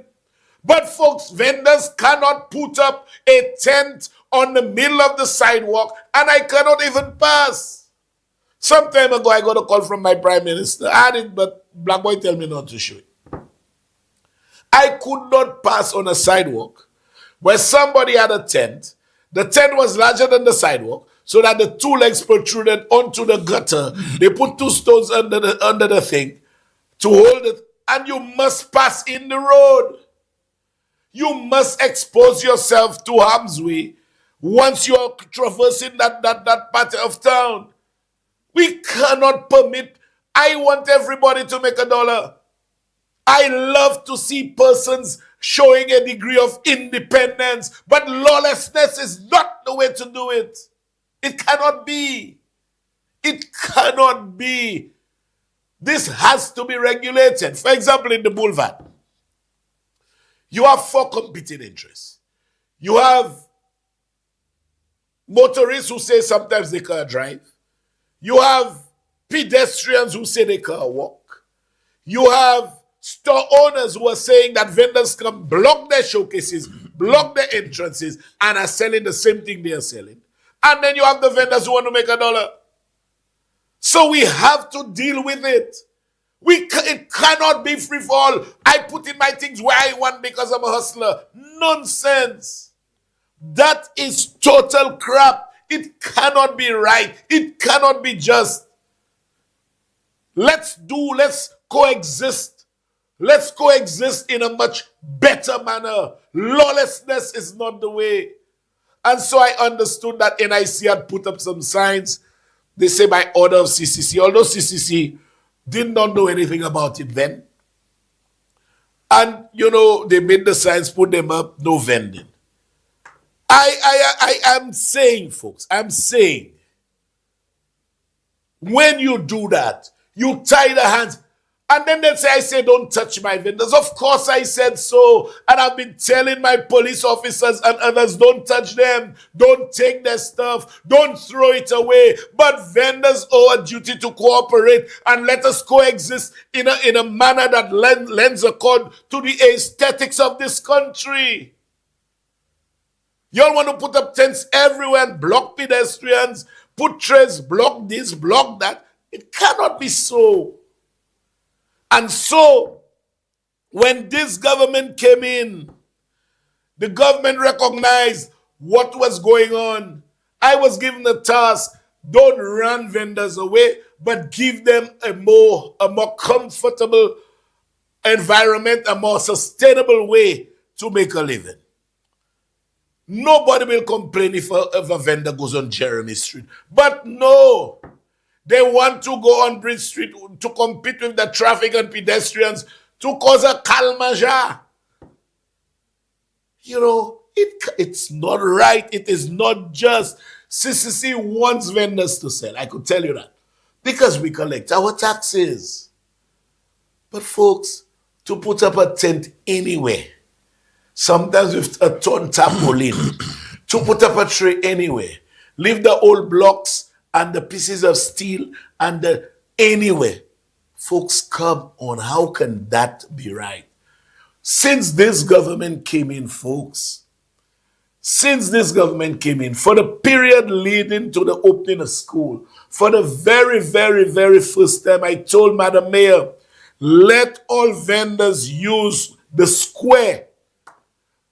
We permitted all vendors to converge on the square to make some money, to vend right there in a manner that was controlled. It was done nicely. It was just a vibe. You know, that has never happened before. We built the Anchorage right there opposite Massey. We built it for vendors. We built a vending facility next to the Anchorage. We built it for vendors. We built a Bedo Park facility. I remember the Prime Minister waking me up on my bed on a Sunday. The result was the Bedo Park vending facility. We built it, 22 vendors are there. We built a vending booths along the Grosile bus stop. We built them for vendors. We refurbished the Jeremy Street Plaza for vendors. We recently opened Serenity Park with 3 additional vending concessionaires for vendors.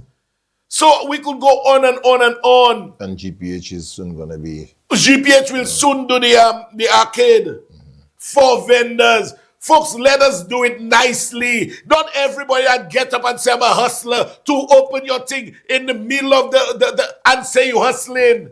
It cannot be. It cannot be. You know, and let me show you the latest initiative. I personally have done the most for vendors than everybody put together. Let me show you the latest initiative of the government to empower vendors. Take a listen to this video clip. Effort to support local vendors, Minister for Local Government and MP for Central Castries, Honorable Richard Frederick, announced the rollout of a new lease-to-own program. The initiative will introduce modern vending caravans within the city circuit. Initially, the government considered managing the caravans directly through a rental model.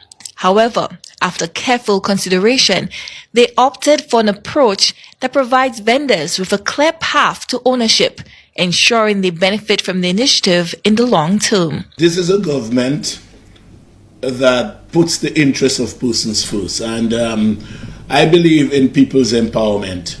We have taken the decision. Initially, we felt that we could have rented the caravans and do the general management, but you know, we have come to the realization that in that manner we will not be empowering our people as much as we would like to. The caravans will be leased for a fixed period, during which vendors will pay rent.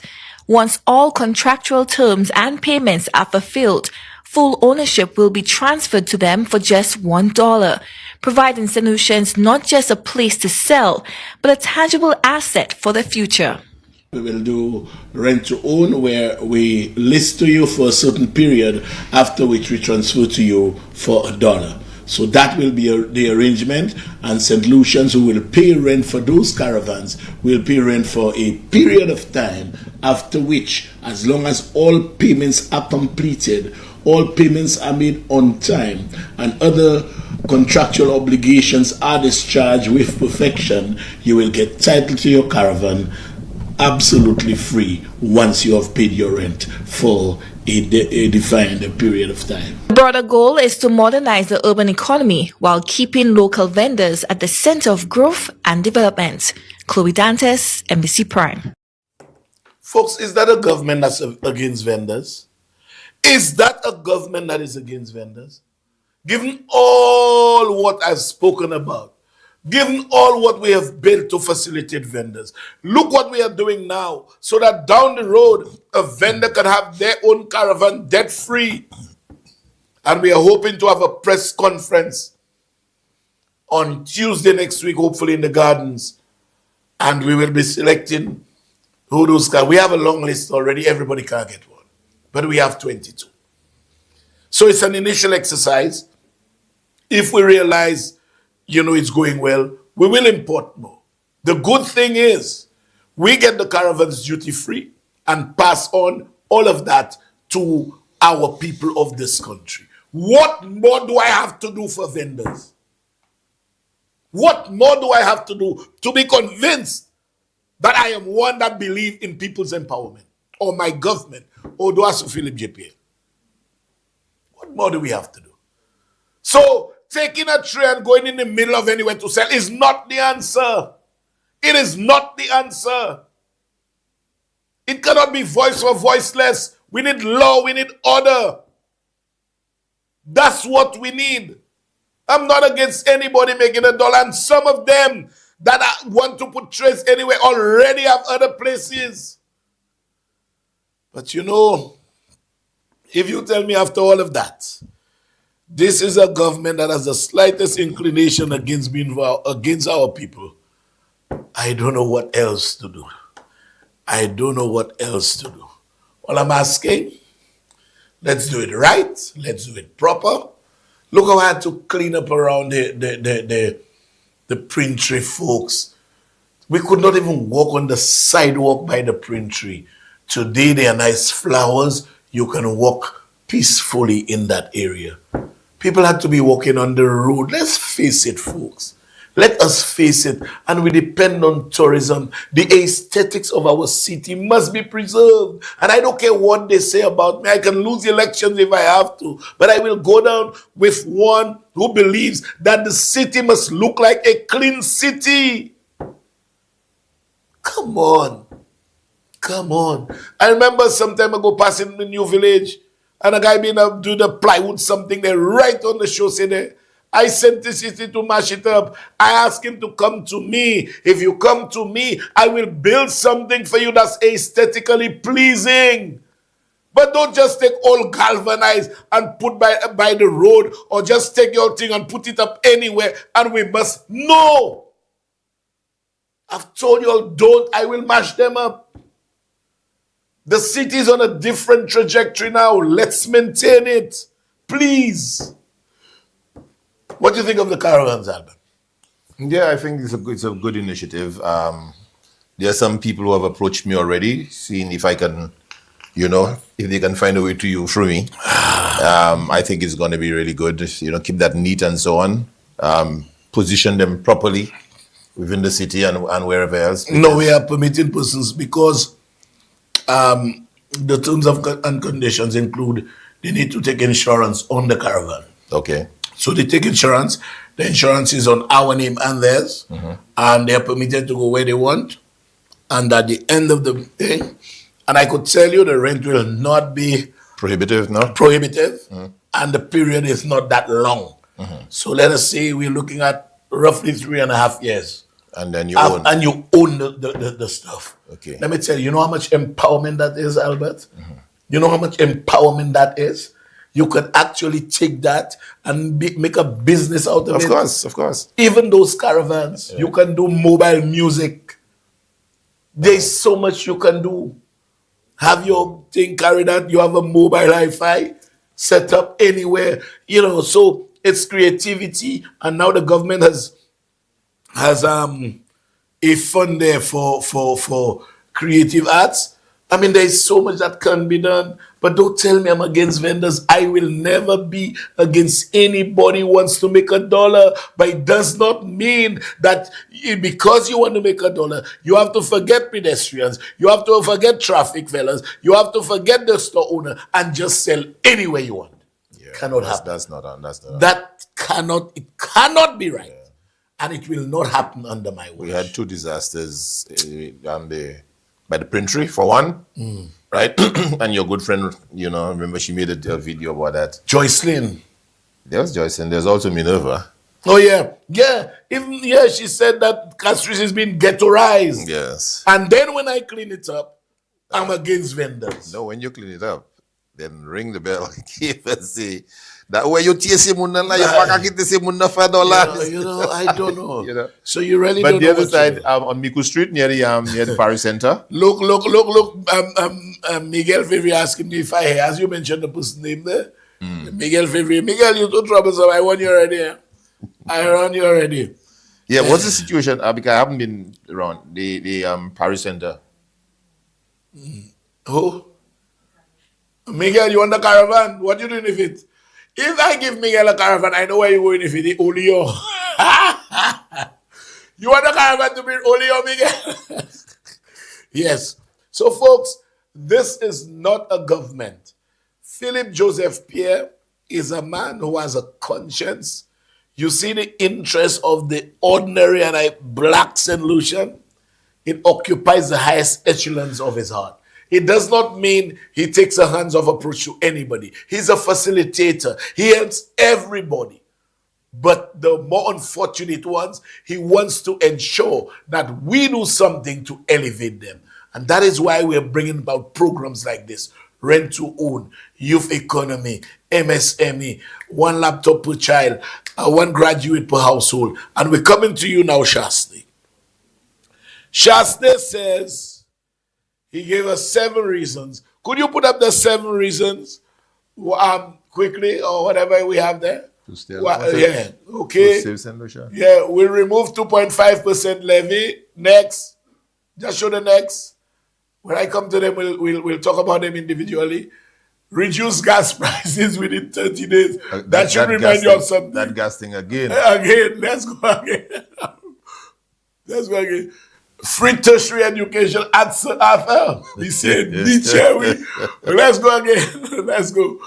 That 2.5% levy. That was up already. Okay. Oh, it was up already. You have no more. The dam dredging fee. You all have to remove it. You all have to remove it because you all know where the last set of money went. Yes. And what's the next one? Pensions to banana farmers. Follow fashion. But we'll come to that. We'll leave them there. So, Shasta said he gave us 7 reasons why the people should vote him. But Shasta, I could give you 100 reasons. 100 reasons why the electorate of this country should reject you. Because why should we, the people of this country, re-elect a man who has called us dogs, who has called us beggars, who has called us jackasses, who has called us monkeys, who have called us pigs? Why should we re-elect that person to be our prime minister? A man who told us we are not of his class. Any right-thinking person, folks, any right-thinking person will not believe that after you have labeled them in such derogatory ways to permit you to lead them again. So Shasta says he will remove the 2.5% health levy. You know, Shasta, stop trying to fool the people. You remember, Albert, when the announcement was made in Parliament by Honorable Philip J. Pierre, the Prime Minister, several media houses paraded the streets of Castries and elsewhere, asking people their opinion about the 2.5%. You remember that? Yes, quite so. There wasn't one person. It took me a lot of time. I forgot the clip, but I've played the clip. I have it. I need to get it. Not one person, not one single person interviewed was against the imposition of the 2.5% levy. Not one of them. There was a caveat that they hope the money is used for the intended purpose. Yes. That was all. You are the only one, Shasta, saying that for the sake of politics. You have opposed it before. The people on the streets tell you leave it alone because they are not minded. You know, and whilst you oppose it here, you went to Trinidad.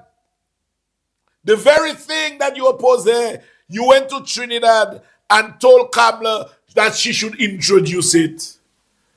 And whilst you're complaining about that levy, you had already passed law to collect taxes on black pudding. You remember that, Shasta? On black pudding, on making coals, charcoals, on mechanics, on hairdressers. You even made it a criminal offense for persons engaged in that trade, in those trades rather, to sleep at the place of business. All of that is you put in law. But thank God, July 26, 2021, that law was there and it had not received the royal assent and the commencement date. That is why today it's no longer law, because this administration stepped in. Because we stepped in. So don't play you care about people, Shasta. And whilst you were in the UWP government, there was another piece of legislation on August 31st, 2011. It was called the Security Tax Bill, which was passed, was on the shelf, and then the Labour Party won the elections in either November or December of 2011, and that law never took effect. But it was there already, and Philip J. Pierre reminded you. And let me remind you of what Philip J. Pierre said in the House in relation to this security tax bill, because you are a hypocrite of the highest order. Play that clip for me, please. This levy will be implemented to have a minimal inflationary impact and avoid any additional administrative burden and costs to businesses. And I said further, and I quote Mr. Speaker, Mr. Speaker, let me be very clear. This levy will not be imposed on any food items, Mr. Speaker. This means, Mr. Speaker, that the cost of food should not change because of the levy unless prices increase overseas. I am urging the private sector to work with the government to ensure that this measure is not used as a basis for increasing the price of food. Mr. Speaker, we expect, Mr. Speaker, that as freight charges come down, food prices and the price of other imported items will also decrease. That was a statement I made, Mr. Speaker, in my budget address on that day. At that time, Mr. Speaker,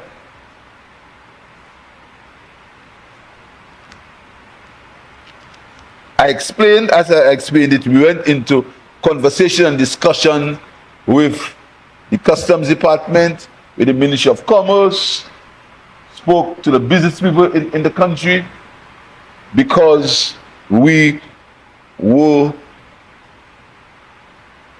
legislating a policy that would impact everyone, Mr. Speaker. Lo and behold, Mr. Speaker, among in the hypocrisy of the opposition, they pretended as if what we are doing was something coming out of Mars, as if we are creating economic heresy, that we are the most wicked people in the whole world, Mr. Speaker. No one, Mr. Speaker, again, history has a way of repeating itself, and lies have a way of finding their owners, Mr. Speaker.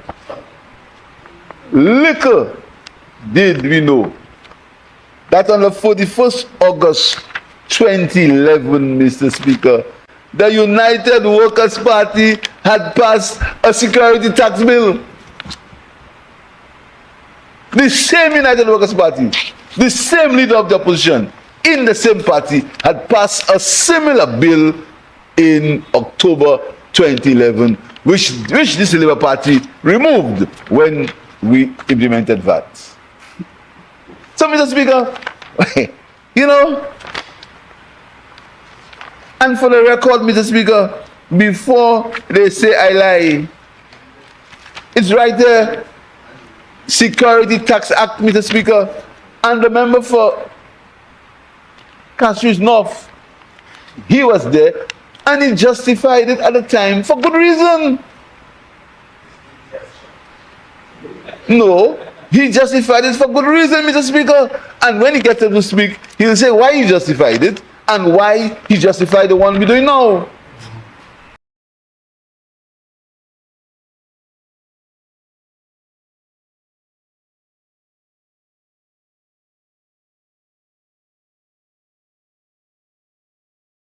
Quickly.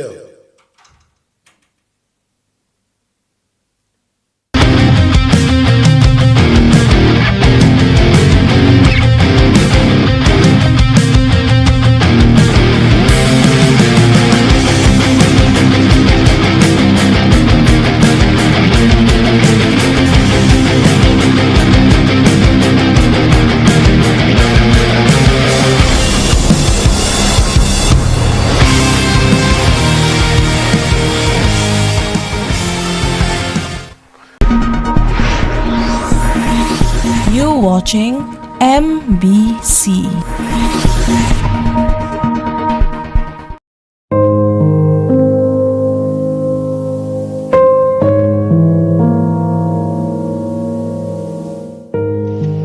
My name is Martina. I would like to say thank you to the guys from Paddy Access, especially Jermaine, for a job well done. I called him 2 days before my brother's funeral to do a live video, and I was not disappointed. He was professional and kept in touch with me throughout the live, just making sure I was satisfied with everything. I would definitely use Paddy Access again, and I highly recommend that anyone looking to do a live video to hire them. Everyone who watched my brother's funeral had good things to say about how much of a good job the videographer did. If you want satisfaction for your money, Paddy Access is the way to go.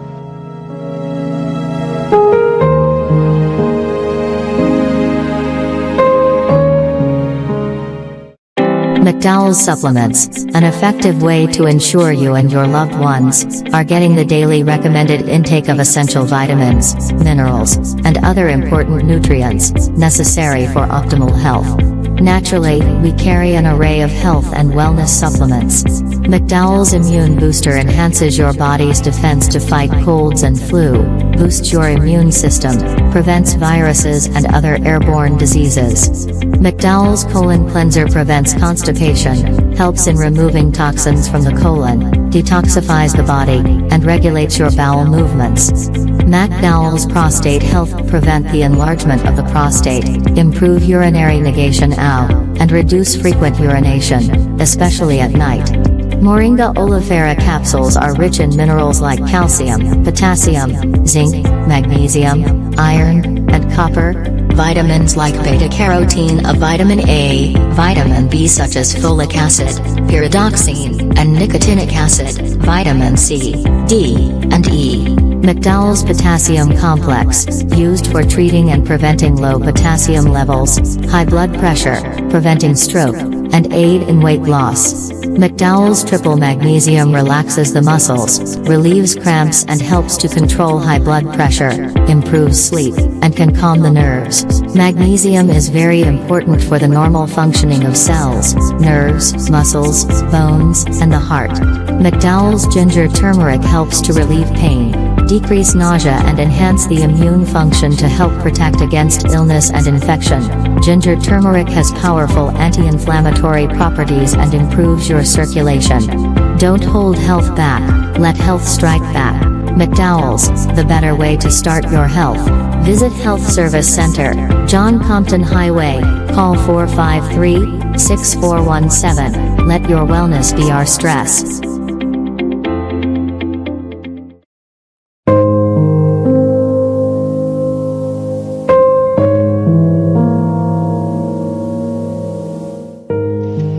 My name is Martina. I would like to say thank you to the guys from Paddy Access, especially Jermaine, for a job well done. I called him 2 days before my brother's funeral to do a live video, and I was not disappointed. He was professional and kept in touch with me throughout the live, just making sure I was satisfied with everything. I would definitely use Paddy Access again, and I highly recommend that anyone looking to do a live video to hire them. Everyone who watched my brother's funeral had good things to say about how much of a good job the videographer did. If you want satisfaction for your money, Paddy Access is the way to go.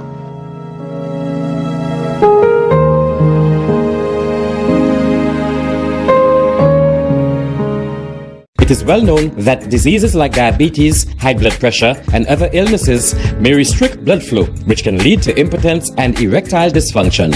This is why Enhance was formulated to meet these challenging health problems, which can reduce your ability to perform. If you're having problems maintaining your manhood, then reclaim your manhood today with Enhance. Enhance increases your energy level, boosts your stamina, and increases your endurance. You can get your Enhance at Southwell VA4, Restorer Pharmacy Soufre, Knightsmed Miku, Lay by Bar The Morn, Dexter's Place Jeremy Street Castries, Citygate Bar The City opposite the market, Plants Place Denry Highway, Arlette Supermarket Soufre, The Release Stress Bar Labrie Highway, Cool Joint Bar Victoria Schwazel, Prios Bus Stop 22, next to the Moshi Bus Stop, opposite the Grosile Bus Stop. Prios Bar and Grill in Corinth, Grosile. Enhance, the best a man can get.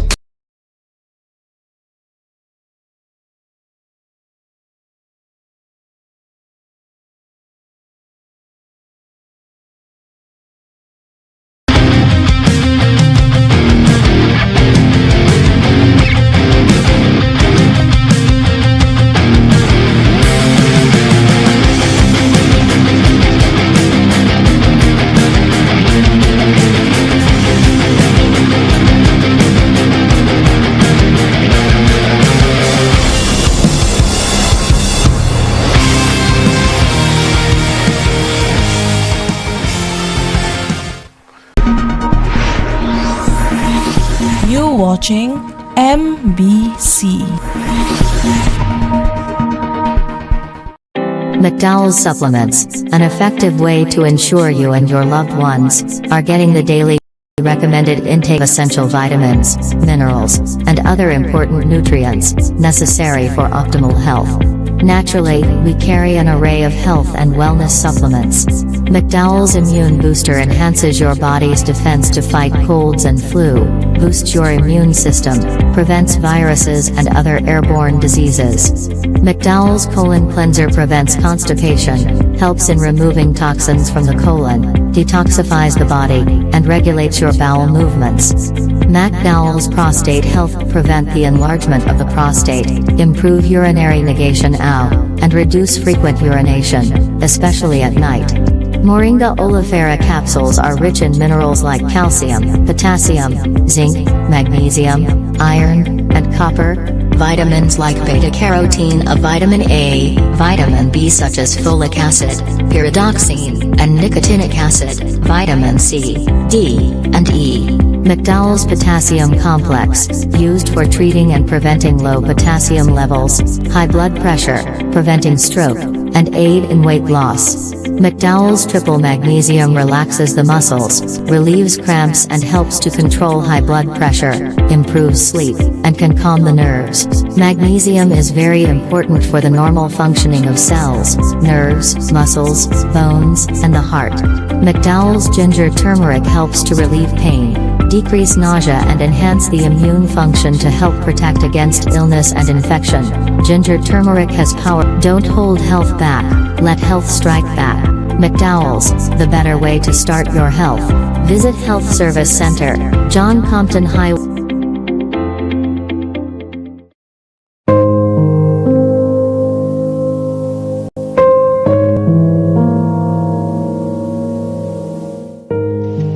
My name is Martina. I would like to say thank you to the guys from Paddy Access, especially Jermaine, for a job well done. I called him 2 days before my brother's funeral to do a live video, and I was not disappointed. He was professional and kept in touch with me throughout the live, just making sure I was satisfied with everything.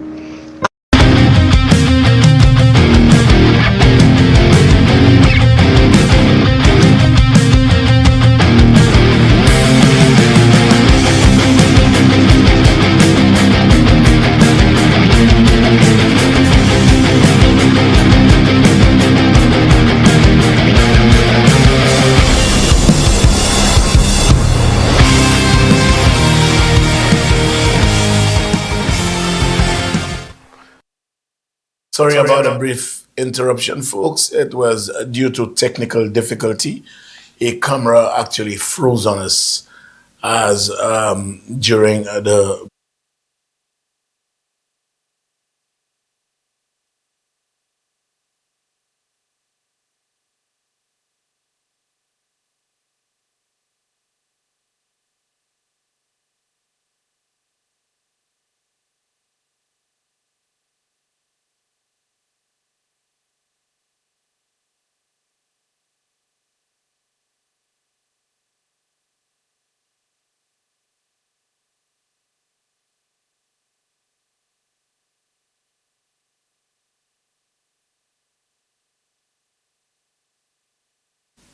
my sister Batil said no sound, and her information is always very credible. Okay, we there now. Batil, tell me, is the sound now, Batil? So they didn't hear what I said then? I doubt. You'll have to repeat them. Okay, the sound is back, so go The ahead. sound is Albert. back? Okay, yeah, Thank let me you. just- Thank you, yeah. Noel. Thank you. Right quick, let me just say goodnight to Thomas Jones, right? Henry Bissett, Rosella, and Martin Monrose. That's the UK crew. And as I say, we've got lots of people in the UK listening to us, and we really appreciate your presence because we know that you're 5 hours ahead of us, so you're giving up a lot of sleep. Diamond, good night. That's my daughter in New York. Mark, Mother Frown, bonsoir. And before I'm not allowed in tonight, Val, good night. Val, lock him out. Alice Nyson, good night to you. My sister, Bia, Bertil, Frances, Sophia, Teresa, good night to all of you. Lucas, Lucius, good night, wherever you may find yourselves. Mark Shalmine, good night to you. Harvey Shalmine, good night to you. My constituent, Merlin Samuel, good night over in Georgeville and all the residents of Hogarth. Georgeville. Since you're in Georgeville, Hogarth. Yes, Hogarth. Yes. Striker. Striker, Irvine, and all the others. Irvine, yes. Good night, good night. Finbert Augustine, Kingsley Armstrong, Funella Timothy, good night. Miss Pam, Saudia, Enoch, I understand you're here. Angie Cato, good night to you. Casilda Hippolyte, good night. Tim No Slip, good night. Folks, during the break, I happen to have been shown a posting that I am encouraging disrespect and even threats implicitly. Everybody could see me on air, on set. I do not see every comment. If I glance at my phone, Gaspar Henry, good night, I may see a comment or two. But I was shown a comment that somebody posted about Guy Joseph need to be shot. I want to totally disassociate myself with this. I don't have the history of threatening anybody. Neither will I use this show as an avenue to pursue threats. I have been on this show when persons have said that they have a bullet for me. Not too long ago, Herman Gill Francis said that implicitly he can shoot me in Parliament if he has to. I have never shot anybody in my life. Fallace, an innocent, unarmed man to death. I've never even shot to injure anybody. Fallace, kill anybody. So I will never ever tolerate anyone using this show as a conduit to send threats. During the break, Black Boy was kind enough to tell me he saw it and he deleted it with due immediacy.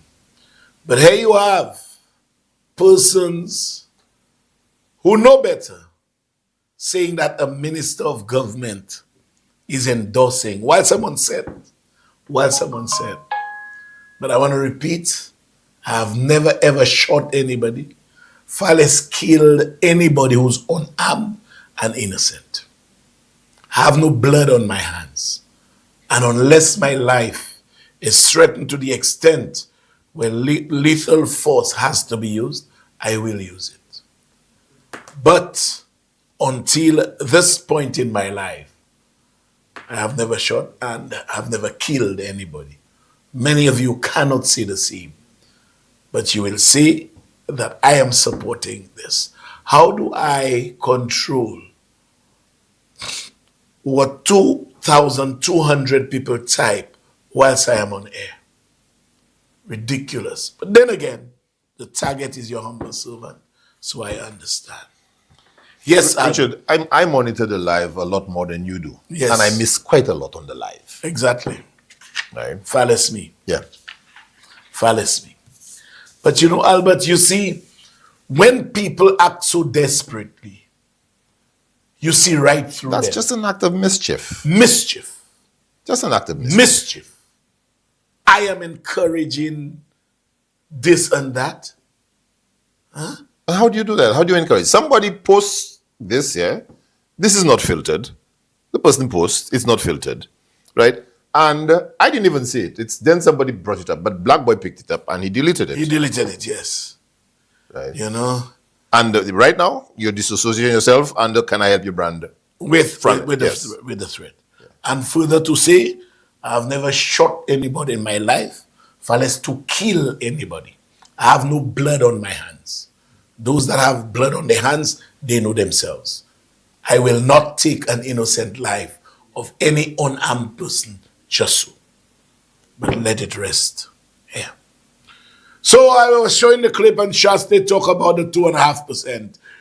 And we explained it is the same Shasta who was there when the security bill was passed. It is the same Shasta who wanted to place tax on black pudding and all of this. So Shasta will and come again. Our people are not as stupid as you think they are, even if you call us monkeys. Then you know, folks, the man spoke of Sir Arthur. Shasta, you really have guts. Sir Arthur, folks, when Shasta,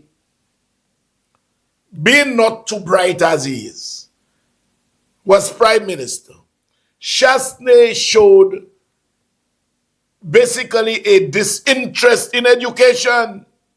He showed a disinterest in education. You all remember the laptop program? He withdrew it. You remember he asked parents to fix the toilets of a school before school can be reopened? Because it's their children that destroyed. Don't forget what he said about the level of education required. Giscott Poit to have what's the hotel up there again? Coco Palm. Nobody said that. Yeah. He said, he didn't say Coco Palm, but he said that the level of education required. Essentially, don't bother about Sir Arthur. Yeah. That's just tertiary education. Yeah, you don't need that. That's higher heights. Yes. You just need enough education for you to get a little menial job. You know? That is what when this man became PM, folks, this country was well advanced to transform Sir Arthur to take it to the next level into a UE campus. Plans were well advanced. Chasney came. Whilst he was there as Prime Minister, UE knocked on St. Lucia's door with a view of causing that dream, that national dream, to become a reality. What a Chasney miss. turned it down. What You a remember miss. that? What a miss, You know? What a miss. You know, you can imagine the kind of economic That would have activity boosted the economy so right much away. more. What a miss, right man. away. You know, from taxi And drivers. Antigua grabbed it. But you not grab it? We came here. Chasney run them out. He's not interested. He forgot the taxi drivers, the bus drivers, the supermarkets, rent property owners. He forgot almost all of that. Restaurants, everything. In Barbados, every house around Keville, almost every house has an apartment, at least one apartment. When Chasney could let that opportunity go, you want to believe anything it now tells you in relation to education. And then they left and went to Antigua. Antigua embraced it. And today, Antigua has a UE campus that was meant to have been a St. Lucian campus. And you want to talk about pain, sir. And the money is just perfect, you know. Perfect. Scenic, secluded, everything. Everything. I could not believe, that we St. Lucia passed, and we have to say not St. Lucia. No, Chasney. Well, he was representing St. Chasney Lucia. passed the opportunity. Chasney, you're too shameless, and that's the only respect I believe you will beat Philip J. Pierre badly in. Shamelessness. And nobody with an appreciation for education would do that. Would have done that. Nobody who has any appreciation for education.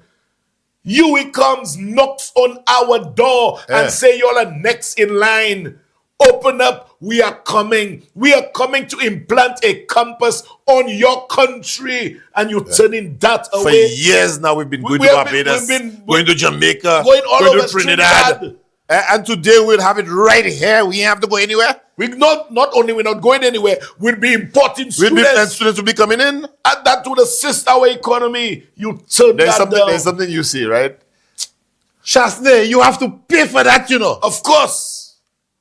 It shows the man has a nonchalant attitude towards education. And today you come and talk rubbish today you want to talk rubbish about Sir Arthur. When Sir Arthur was struggling, and I will play the clip, folks, you will listen to Chasney. Chasney exhibited resistance in assisting Sir Arthur. Just like he did to the National Trust.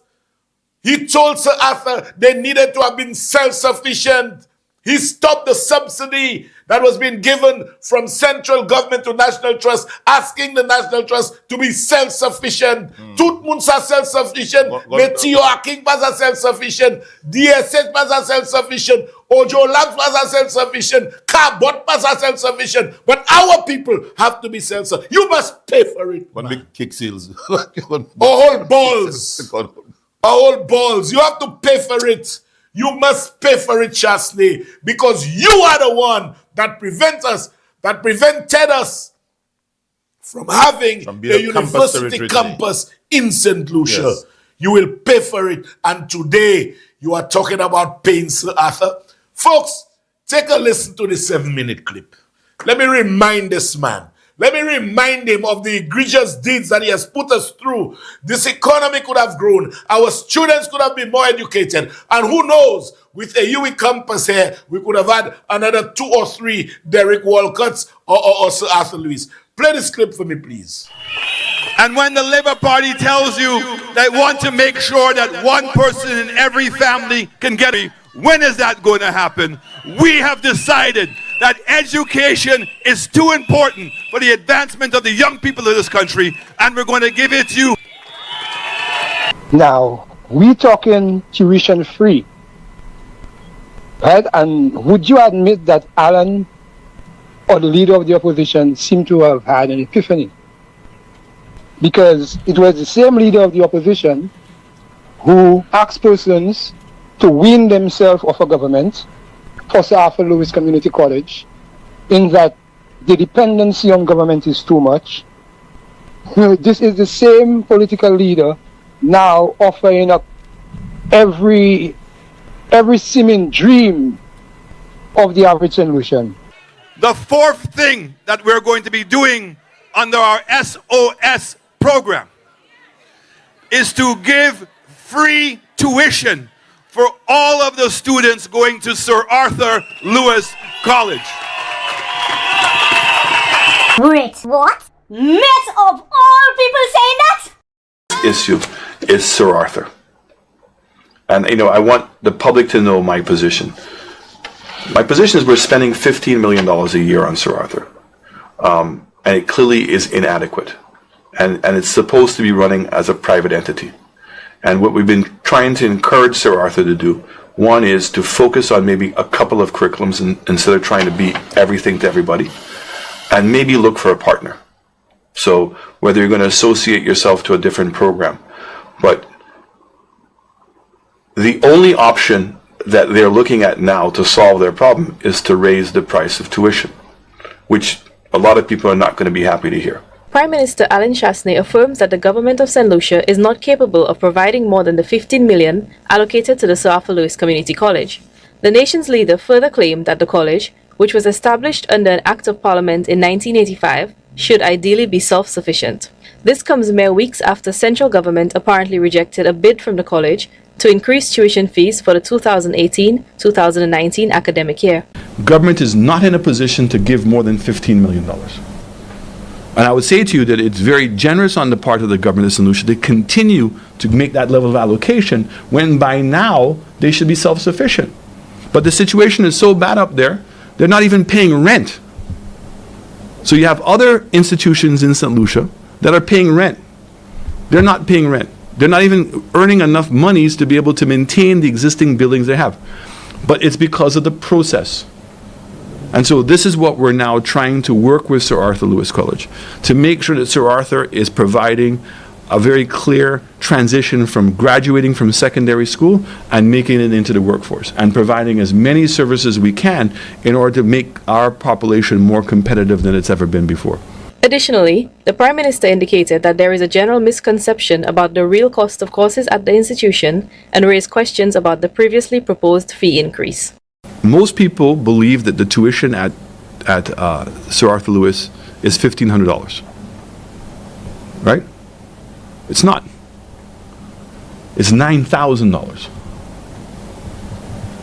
$9,000, of which government pays $7,500 and the student pays $1,500. So my argument was, okay, you're going to ask for an increase in tuitions. What is it that kids are getting?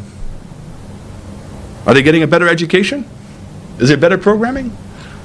And why do we find ourselves waiting almost a month again before school begins to implement the fee? Chasney further opined that the government's subsidization of courses at the college is unfair to other students who wish to pursue education at other tertiary institutions which do not benefit from similar government subsidization. However, the Prime Minister failed to make a distinction between the college, which was legislated into existence by the Sir Arthur Lewis Community College Act of 1985, and private institutions which may be currently operating on the island. So it means that the government of St. Lucia is only subsidizing students that go to post-secondary school education who go to Sir Arthur. So only kids who apply for scholarships get scholarships to go to Monroe.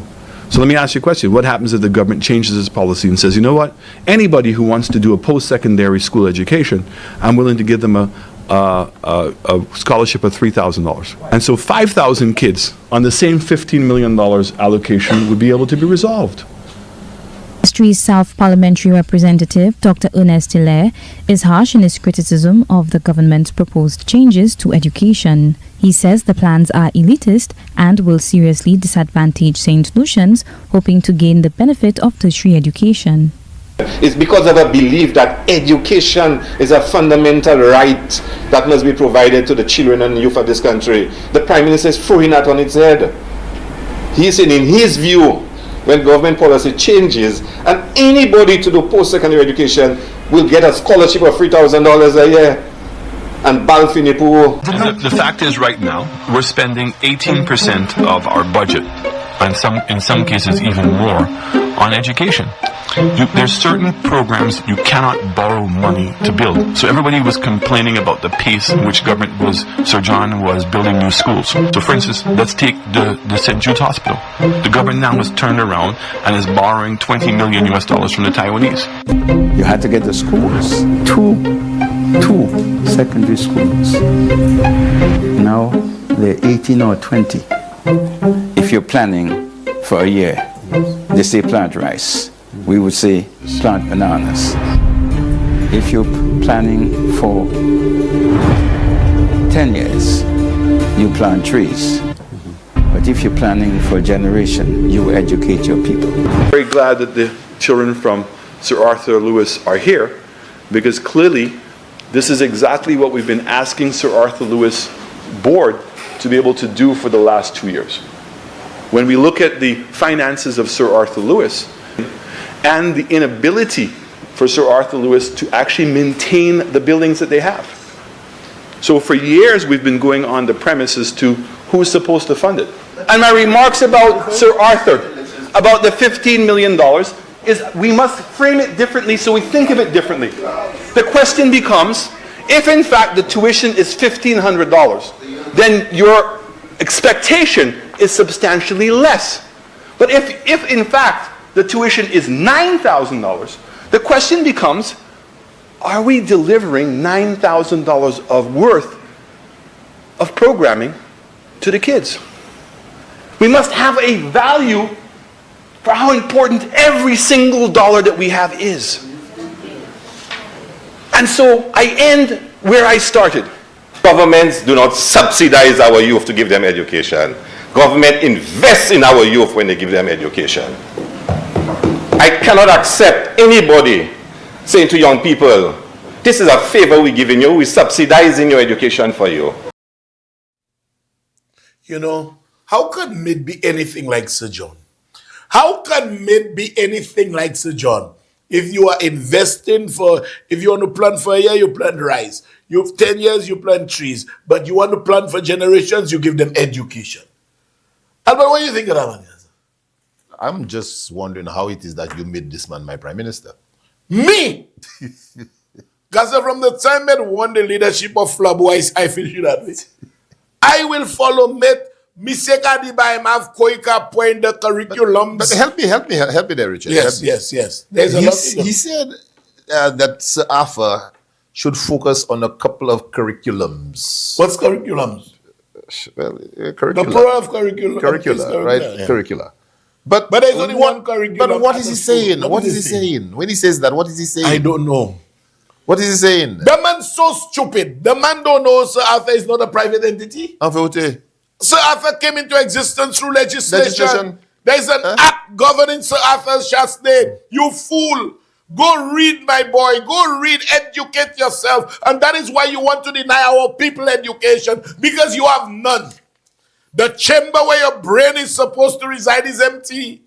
Sir Arthur is not a private entity. It is not. It came through existence by law.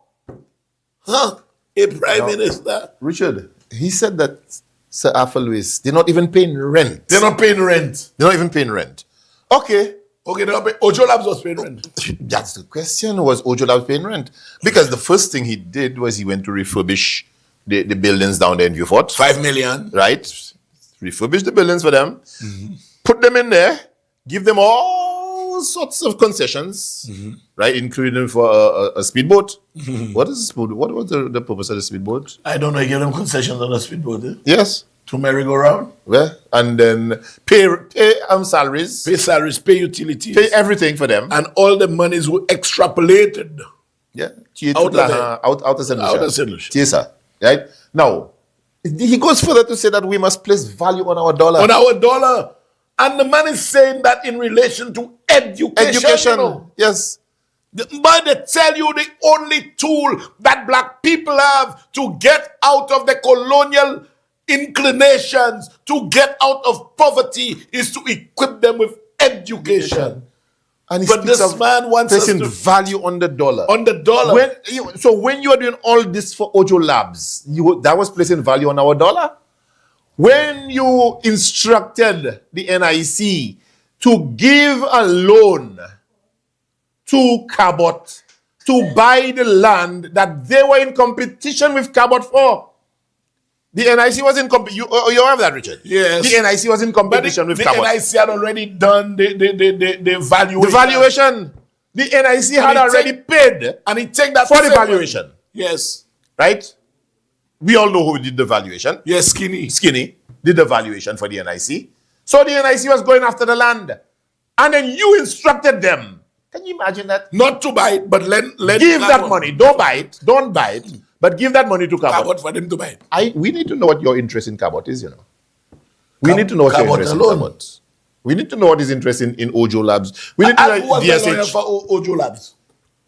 Who was the lawyer? Oh, well, Madam Likoma, his wife. Ebebo. Right? No. Well, so don't forget, this man, the question of conflict of interest. The man doesn't understand. The man doesn't understand that. Doesn't Renting understand. offices from himself. Yeah, he doesn't understand, right? You know? Right. But Richard, you talking about putting value on our dollar in relation to educating our children? I don't mind if it's a commodity you are buying, like a car.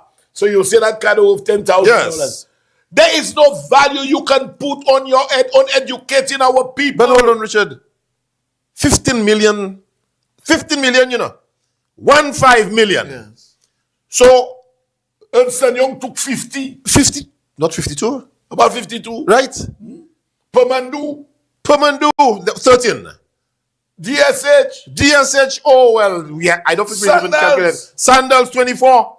24, you just give that away. Pemandu, 13. You said, yes. I said Pemandu already. Yeah, Lockerbie. Lockerbie, 42. Those guys, Cayman Group was 25. Caribbean Jewels. 100 and something. He just buy that. This Alan Chasney is talking about putting value on our dollar, where he does not want to spend money to educate our people. Right? You know. So he's finding every excuse and talking about putting value on our dollar. You talking about putting value on our dollar? No, that was then. But now he says education is too important. Too important, yes. You know? The same man who said you don't need education more than basically primary school. You don't need tertiary education. Yeah, you don't need tertiary education. The same man who said that we must put a value on our dollar. Today, education is too important. Too important. When the man was prime minister, he said government was too generous. Too generous, yes. To spend on our people. The great Sir John, you listen to what he said. When he came in, there were 2 secondary schools. By the time he was about to leave, there were 20. And he still lamented that he didn't build enough. He didn't build enough. That is a man with vision. That is a man that wanted well for St. Lucia. Where you come from, boy, go back. You know, put value. Put value on our dollar. You know, take our money, do everything apart from investing in the education of our people. Yeah. You know, talk about this private thing. The fool don't even know that Sir Arthur came through by way of legislation.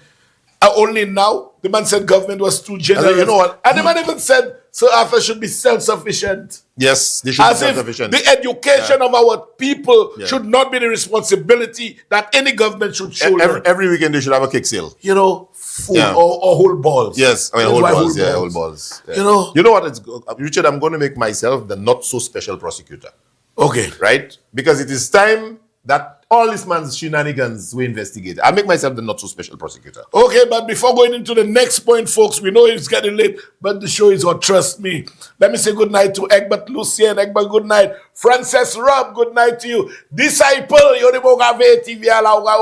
show disciple. Good night to you. Safraz, good night. Mostin, Zol, good night. Robert, good night to you. Peter Rene over in Canada. Alvin Kanai over in St. Croix, good night to you. Funella Timothy in the US. Antonius Remy, good night to you. Polisla. Kello, good night to you. Ex-ASP Status Class, good night. So, folks, that is another bluff. That's a thing. Don't buy that. That's your bluff.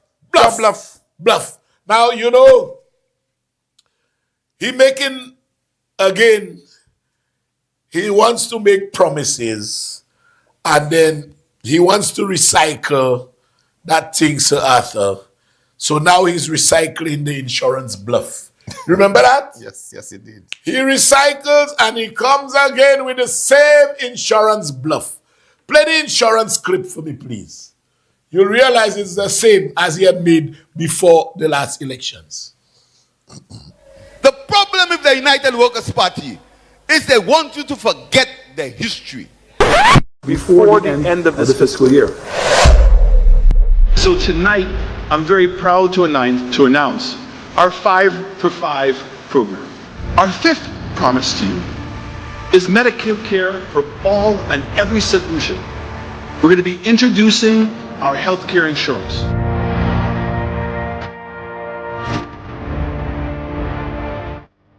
Madam Speaker, my government aims to utilize the resources of the National Healthcare Insurance Fund to finance healthcare. On receipt of the technical advice and after consultation with the healthcare professionals, we hope to be in a position to institute the health insurance before the end of the fiscal year. To achieve the strategic health outcomes over the medium to long term, the Department of Health and Wellness shall pursue the following health sector drivers during this financial period. 1. Design and implementation of a national health insurance. In April 2019, Cabinet took a decision to form a National Health Insurance Levy Committee to draft recommendations towards the introduction of a financing levy that can provide health insurance to every solution. We recognize the need for our citizens to access quality healthcare services that is affordable. The relevance and the urgency of instituting the National Health Insurance cannot be overstated. The time is now. We have to bite the bullet, Mr. Speaker. It is our intention to operationalize our National Health Insurance Program before the end of this fiscal year. We're about to bring a healthcare insurance to make healthcare affordable to all St. Lucians in this country. Our 5th promise to you is medical care for all and every St. Lucian. Did that ever happen? Did that ever happen? But you know, now they want to come back and tell you the same thing, the same old thing. They couche. Same old nonsense. A united workers' movement. These 17 men and women will move to introduce the healthcare insurance for all the people of this country. And all of you will be entitled to $75,000 a year in healthcare insurance. Shame. There is something called shame. And then we want to be able to implement the new health insurance and the new processes within healthcare by the end of 2019.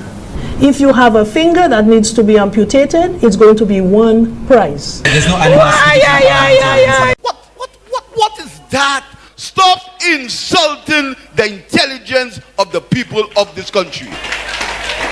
National health insurance schemes have been difficult to implement around the world, citing examples such as the United States and the United Kingdom. Minister of Health will tell you, we have not seen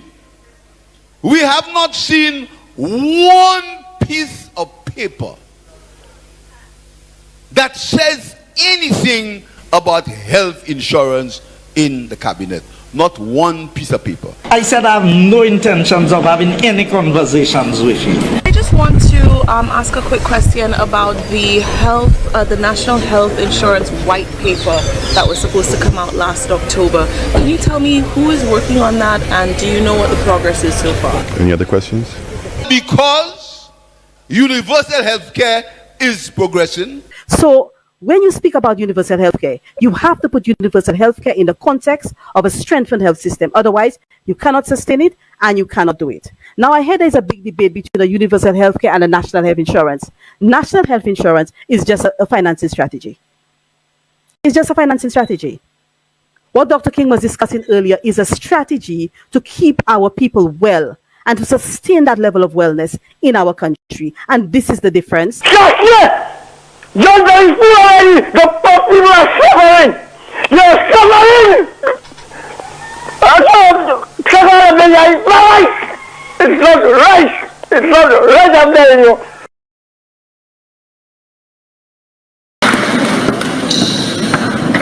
The government that was on the Victoria floor. Sadly, that's not the first time. That doesn't make it right, doesn't make it wrong. The government that was on the Victoria floor. Sadly, that's not the first time. That doesn't make it right, doesn't make it wrong.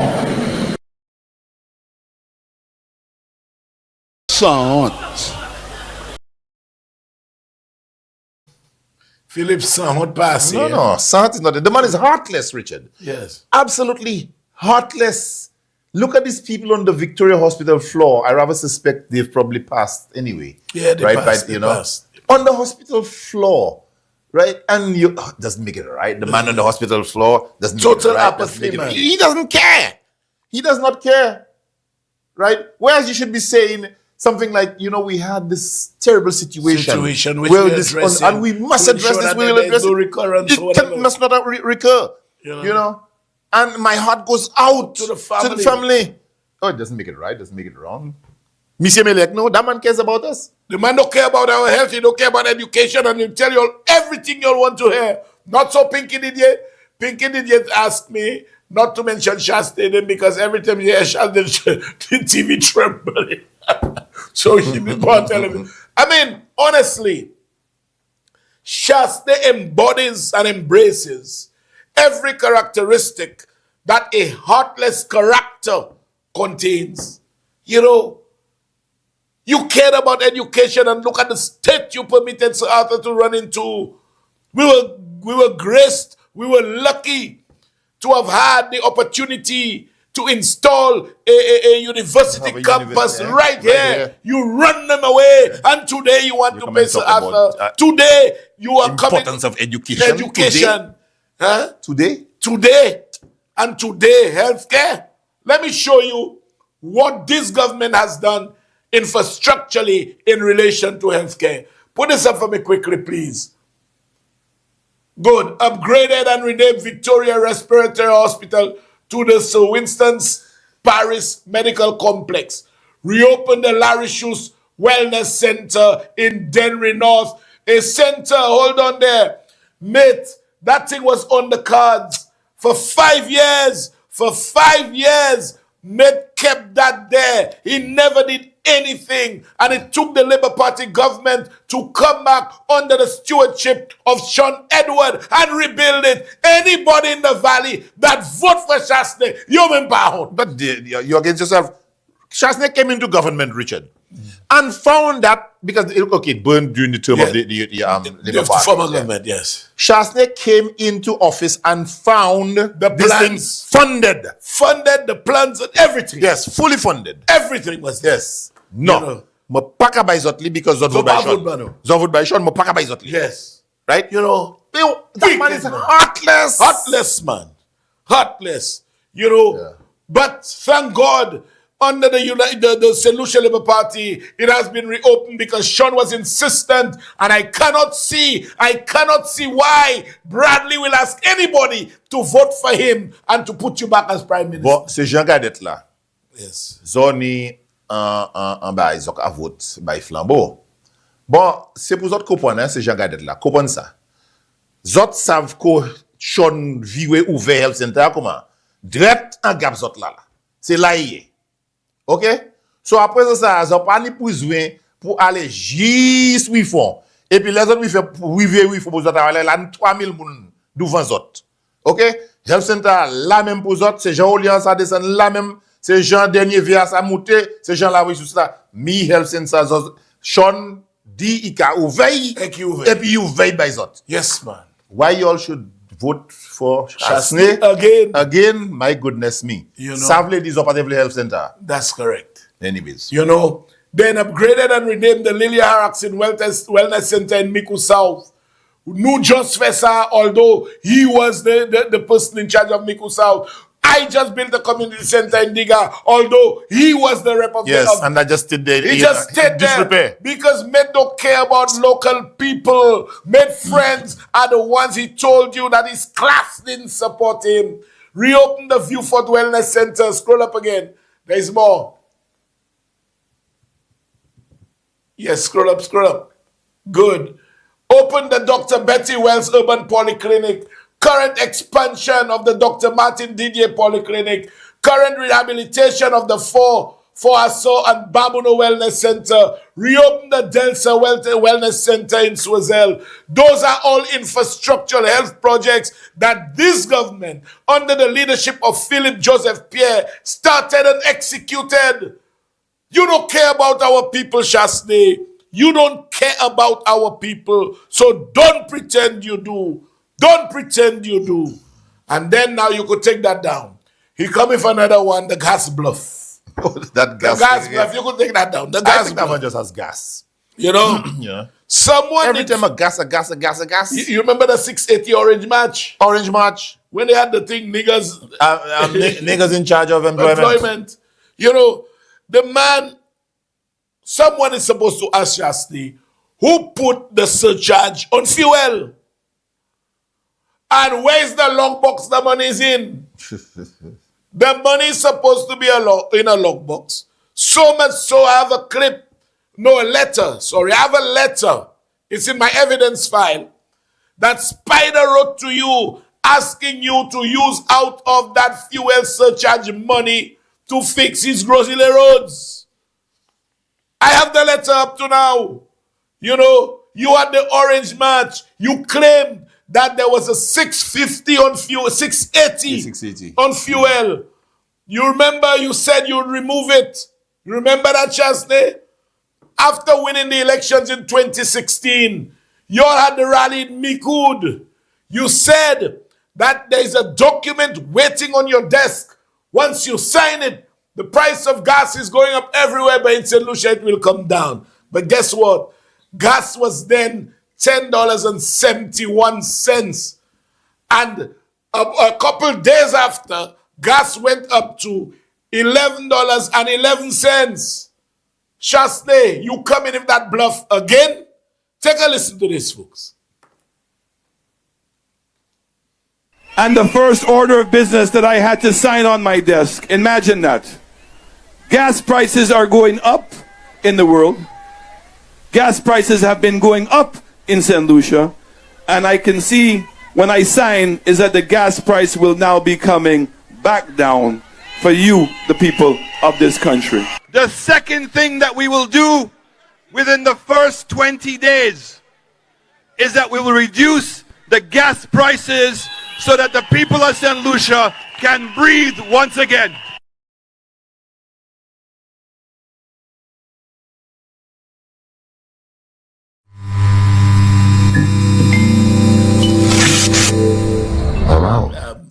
Février. He breathing it. You know? And then another bluff, folks. Another bluff. Then the man, another thing he came with in one of the 7 pensions to farmers. Shasne, you believe you will fool farmers again?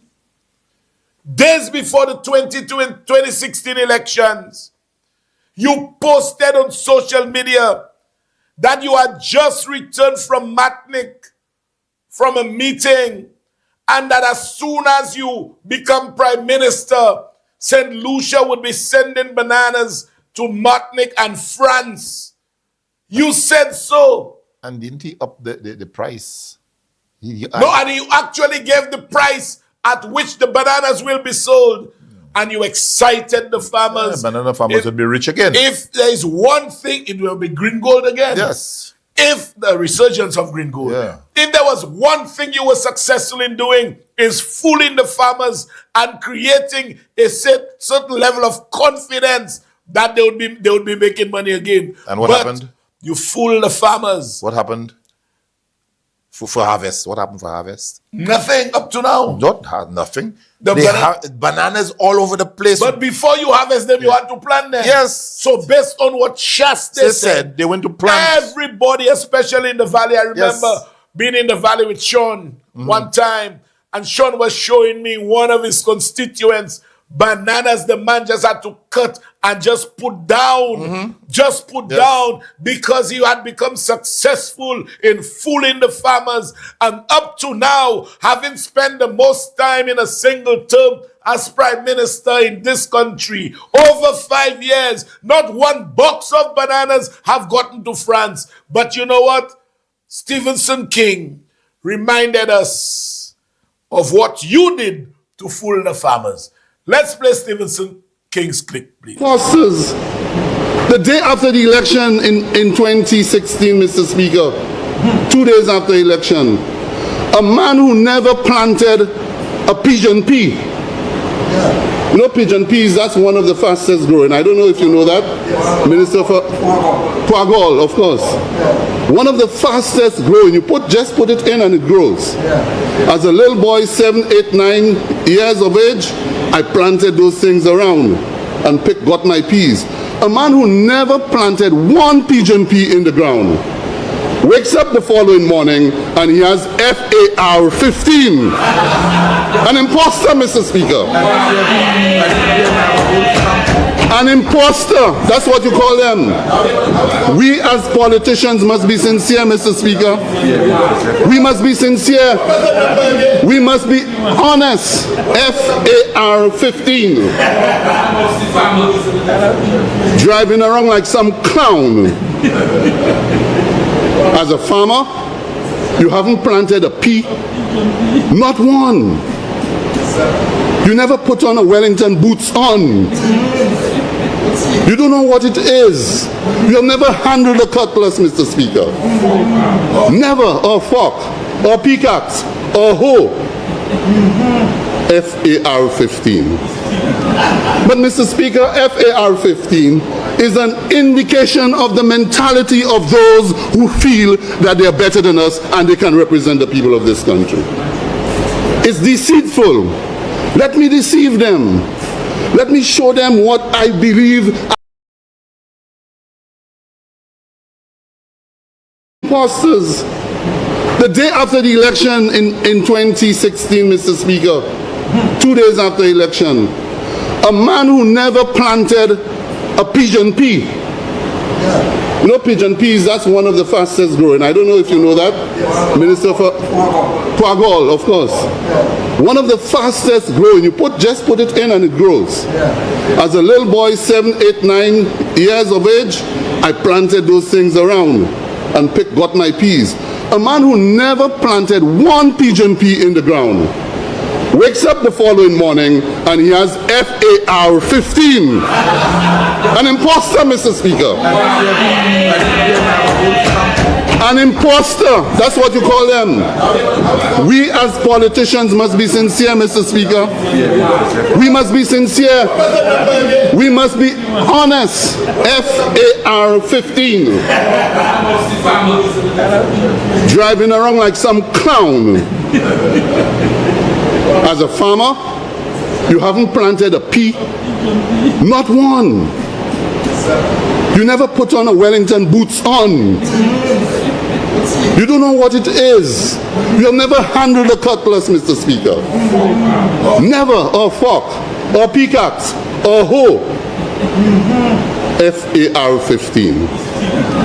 But Mr. Speaker, FAR 15 is an indication of the mentality of those who feel that they are better than us and they can represent the people of this country. It's deceitful. Let me deceive them. Let me show them what I believe. The cry. You know, folks, whilst in studio, we've already received the cry video. The cry video, we'll play the cry video for you in a while. But before I play it, let me just say this. You know, Shaste had FAR 15. And what did he get? Oh, 15. 15. 15 2. 15 15 2. Yeah, we know what the 15 was.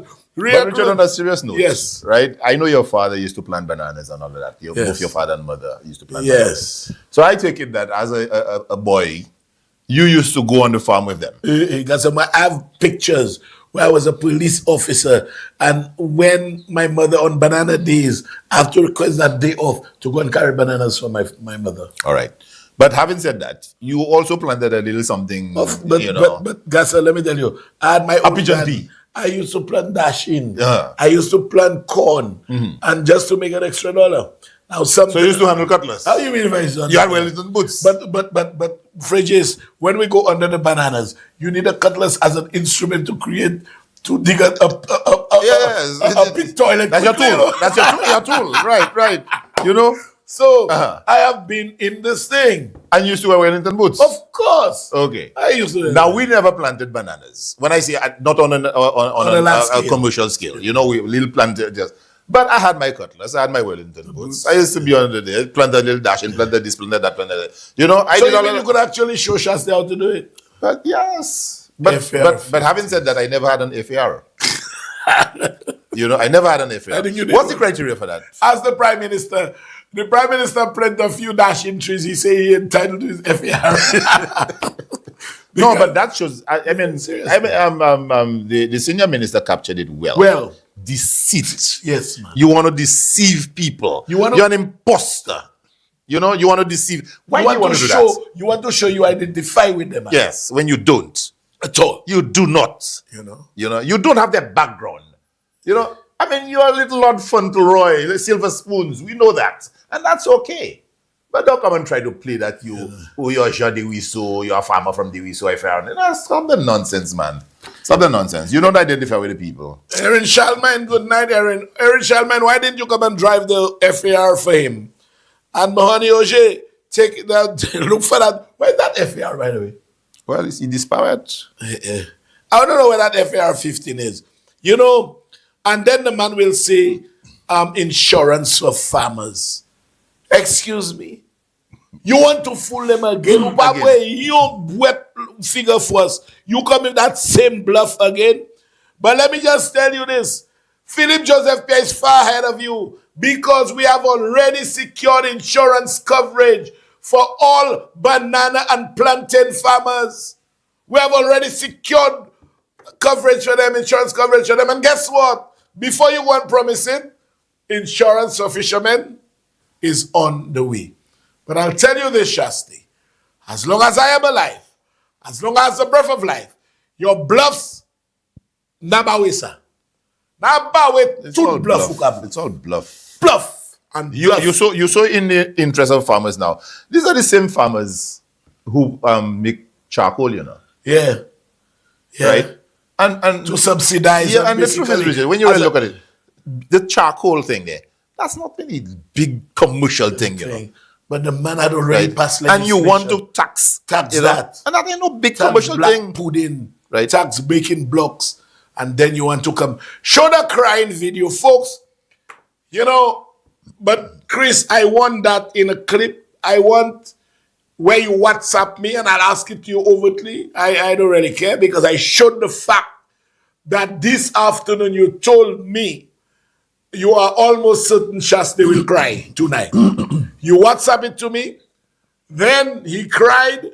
You indicated to me that he cried. So we want to do one video. We are fortune tellers. We know Shasta so well. No, we are fortune tellers. We know Shasta so well. Play this clip for me, please. A united workers' movement. These 17 men and women will move to introduce the health care insurance for all the people of this country. But I've spoken about healthcare insurance repeatedly. The work was being done. We met with the insurance companies. Were they all on board? Because you said COVID came and interrupted. So did you have all the ducks in a row? We had arrived to the position where the government had made a decision what the way forward was. Okay, you're never going to get 100% consensus, Mike. But our goal is always to make sure that people know what is it we're going to do. Right? So how is it going to, if you were to assume office, what is the guarantee you have? I'm not even saying what guarantee you're giving the people, but within yourself, knowing what you had to traverse to convince whomever you had to convince to get people on board. What is the guarantee that you have that you can deliver this healthcare insurance? I'm going to take those persons with me to walk around this country. What's that go? What does that mean?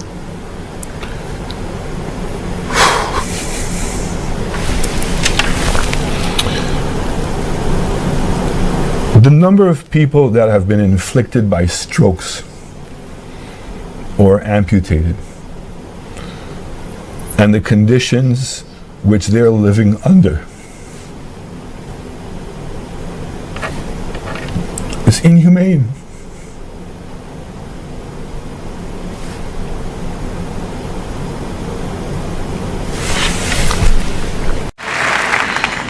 The artists who played 5 disparate characters faced their challenges with skill, faith, and intelligence. For Best Performance by an Actor in a Leading Role, the nominees are Robert Downey Jr. in Chaplin, Clint Eastwood in Unforgiven, Al Pacino in Scent of a Woman, Stephen Ray in The Crying Game. I know all there is to know about The Crying Game.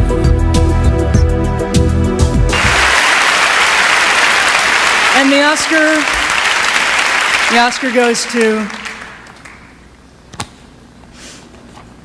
Prime Minister Alan Shastney.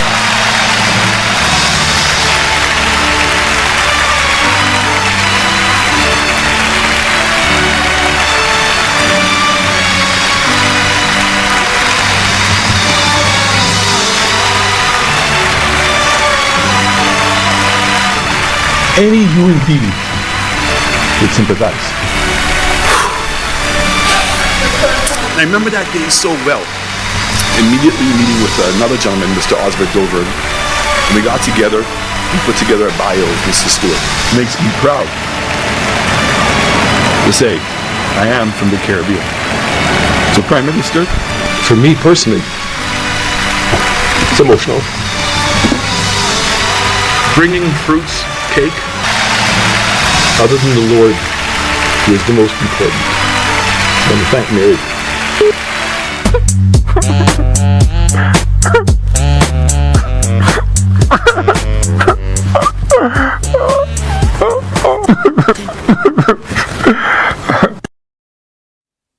You know, folks, so when Chris indicated to me at 5:03 this afternoon that Alan Shastney would cry, he knew exactly what he was talking about. Albert? I think I need to talk to Chris. You want to take no calls? Black Boy said, okay, but if we're taking free, let's just take 5. Okay, we'll take 5 calls, folks. Be extremely short, please. It's 20 to midnight. We had a long break, so that's why. 453-3911, we have a call on the line. You know Black Boy had unplugged the phone already, folks. He said, you know me. 453-3911 is our number. The phone was already unplugged, unfortunately. It has been, have you, he said wait. He said wait. Well, Black Boy, if you have to wait, it's late already. I mean, it was no fault of ours that we had a long delay. Sadly, we had that long delay, but I believe the show was a good one. Karen Vidal, good night to you, my girl. Good night, good night, good night, good night. Castries East is hosting its 37th annual general meeting on Sunday, September 14th. Prime Minister Philip J. Pierre, yes, I will grace you with my presence, Karen Vidal. I will be there. I will be. Avery Philip Footy, good night to you. Graduating class of 84 at Bishop University. His first degree, no, that it does not say what the degree was in. I got it from a handbook. Carlton Augustine, good night to you. Good night, Carlton. SLP versus you. Empty Promises. The award goes to Shastney Christo. Good night to you, my brother Petra Edmond. Good night. Chantal, Rosile, good night. Go ahead. Let me just say right quick, Richard. This morning I saw on Facebook, it was Crystal Riviere who asked the question. In fact, she was saying, look, Flambos, just please name the wrongs that you all will right. That's all. Just name the wrongs. Yes, yes. yes. Because it just keeps saying right the wrong, right the wrong. So what are the wrongs that you all will right? Just name them. Yes. I would like to know them myself. I would like to know them. I would like to know them. I would like to know them. Yes. Well, Black Boy has said that he had unplugged the phone, and apparently there is even more technical difficulty in getting the phone to work at this time. But it's already 20 to midnight. By the time I leave and I go home, it's going to be in the morning. It's going to be Friday morning. I think I've entertained you guys enough. I think I've disseminated enough information. And I think we have shown Alan Shastney out to be the man who he really is, ably abetted by no other than the Honorable Senior Minister Stevenson King, a deceitful, dishonest. What are you saying? Alan Shastney. I said we gave a true picture of who he is, and we were ably assisted by a senior minister. Okay, very well. You understand? Yes. Showing off Alan as a deceitful, dishonest character who is basically trying to fool the people into captivating not their friendship, but their support to make him prime minister again. We can't permit that to happen when we have one of us, a humble servant, son of the soil, whose track record is there to help our people. Can you imagine if Philip J. Pierre was prime minister when Sir Arthur came here? Can you imagine? Can you imagine? Today, this country would have been much further off. But then again, this man places minimum value on education. When he talks about checking the dollar, the value of every dollar, when the founding father of that same party says, if you want your people to reap in a year, you plant rice. In 10 years, you plant trees. But if you want to enrich generations, you invest in the education of the people. And that's what he never did. Take away laptops. No Sir Arthur, no this, no that. Instead, foreigners that came Lame Balassi, he gave all our resources to. Albert, you closing words? Placing a value on our dollar. Yes, indeed. Rest, Richard, I think we had a pretty good show tonight. I'm not going to belabor this because it's lit. Yes. So thanks very much for being with us, especially people in London and England and so on, and the people in the diaspora. Thanks very much. See you again next Thursday. God willing. God willing. Good night. Good night, folks. As I've always said, if God has blessed you, no one can curse you. Live clean, because what you sow, you are bound to reap. Be careful of the pit that you dig for others. It may just be your own. I'm Richard Frederick. I'm out of here. See you next Thursday, God willing. Good night.